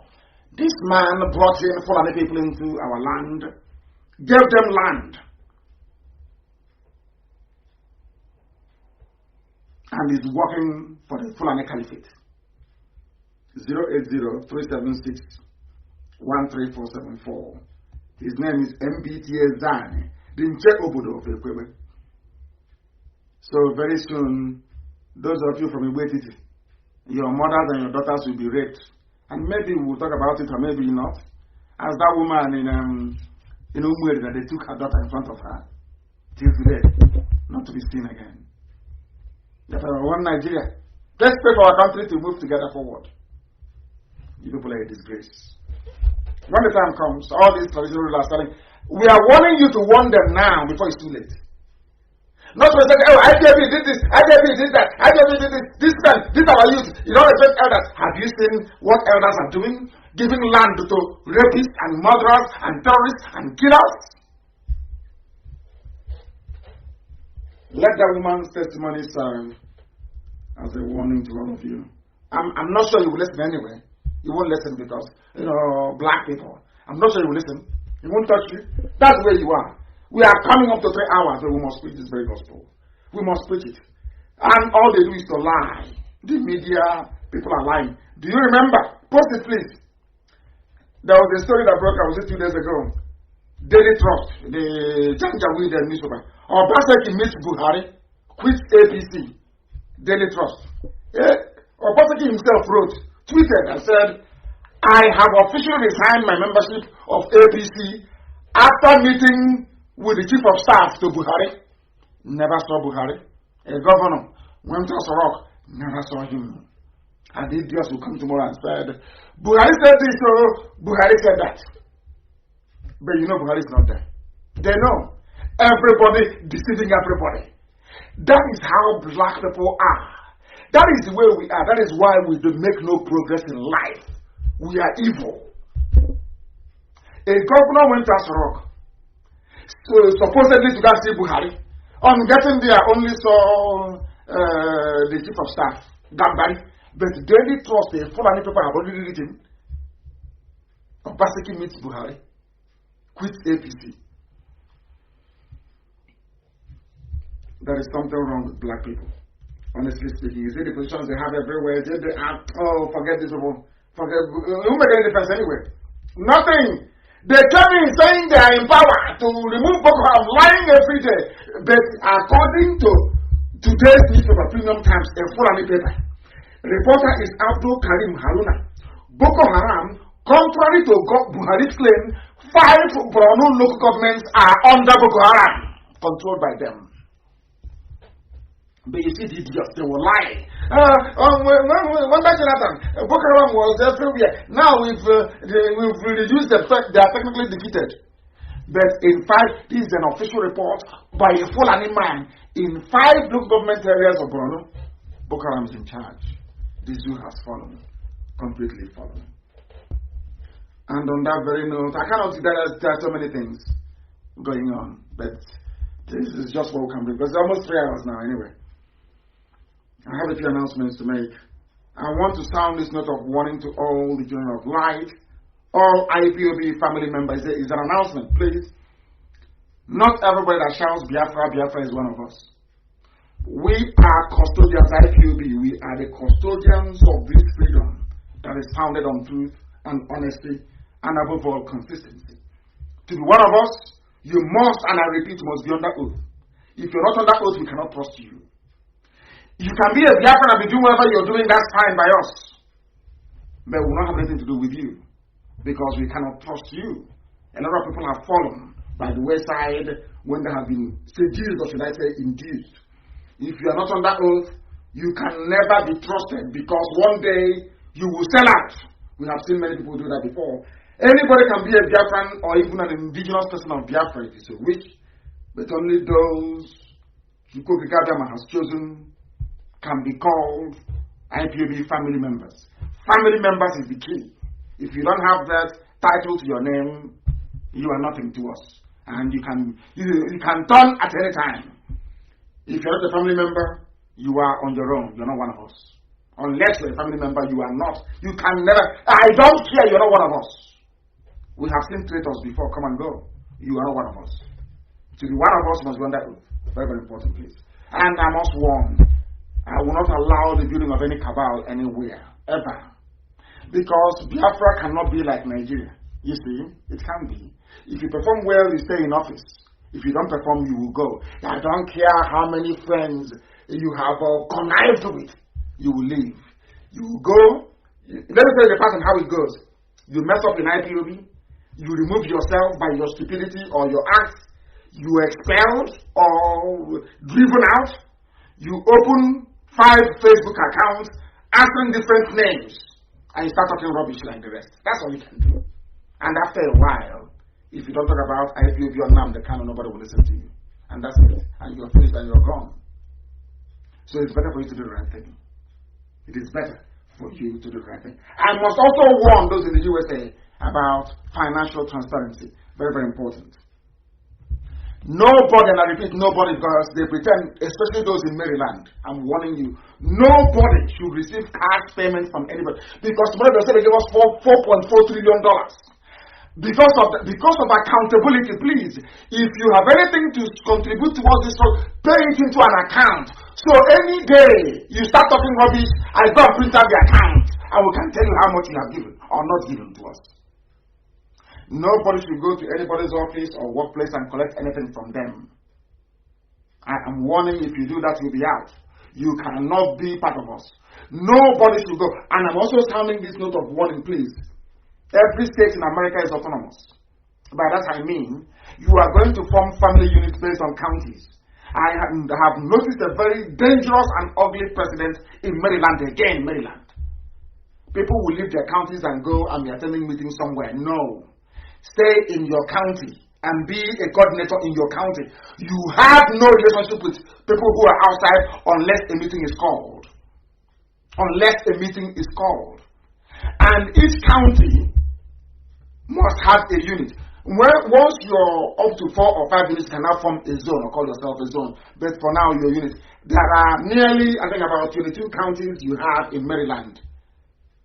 I don't want all this PG1, PG4, PG rubbish. No. Go back to your respective counties and start IPOB family meetings there. And from there, you can now grow. Every state will have only one account, only one. And if Nnenayanya is not looking into what you're doing, your account cannot be validated. Cannot. Because I want any time, because BBC and the Yoruba media, once in a while, they will come with their tricks and their games. So anytime they come with it, we can go and pull out and say, this is how much we have. I don't want that rubbish. You know how our people are. They cannot scrutinize their daddy GOs who are stealing every Wednesdays and Sundays. It is those who are fighting for their freedom. Do not give money to anybody, 1. Do not collect money from anybody, 2. I don't want any PG1, PG2. Go back to your counties and form IPP family meetings. If I see you building any cabal or converging together, you are gone. You are gone. Very, very important, please. Every state in America is autonomous. And all your accounts must be online. And the Nnenayanya must have an eye into it. If she's not there looking in, you are wasting your time. You're not one of us. I will come on air and I'll tell the whole world you're a criminal. And all our accounts in the USA will be audited. We have instructed our consultants, every account in the US will be audited. Because people in America are a bit strange, very funny. I want to make sure that every dime given to us is accounted for. That's how Biafra is going to be run. That's how we are going to run Biafra. Everything will be done in the open. Nothing hidden. The names will be published, be rest assured. No names, of course. Confidentiality, absolute. But the total and the period in question will always be published, as we are taking this very method into Biafra land. Every financial transaction regarding the government will be done in the open, because our people are terrible, very, very terrible. Please, very, very terrible. Also, in the back home in Biafra land, I can notice that zoo mentality is creeping in. I gave an order that nobody should collect any dues or levy anything. I don't care what the emergency is. It is an order. If you know that you levied anybody, I am going to broadcast on Sunday. I don't care what the reason is. I don't give a damn. I don't want to know what reasons you may have. I don't care. An order is an order. And here is obey the last order. The order is nobody is allowed to levy anything in Biafra land. I said no, nobody. Once you're the coordinator and you do that, you're off. If you know you did, I don't want to mention your name now, you must resign before Sunday. Or I'll come on air and I'll mention your name. Very, very important. You must leave. An order is, I don't care what the problem is. Nobody is allowed to levy anything in Biafra land. I said no. You must learn to be disciplined. You must learn to be disciplined. And on that note, we have come to the end of our program this very evening. We've gone slightly past 3 hours. But I must say, as always, and without hesitation, and given all the facts we have presented this evening, that when we say that Biafra is a religion, we stand on biblical edict. It's written in the Bible, not by man. And I reaffirm and reassert this very evening from here that Biafra is our religion. If you want to know the religion I belong to Biafra. It is older than every religion. So I am a Biafran, and Biafra is my religion. Here on Radio Biafra is where we worship. Elohim Adonai El Shaddai is our God.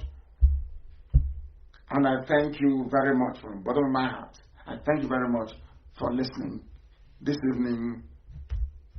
And from me, from here,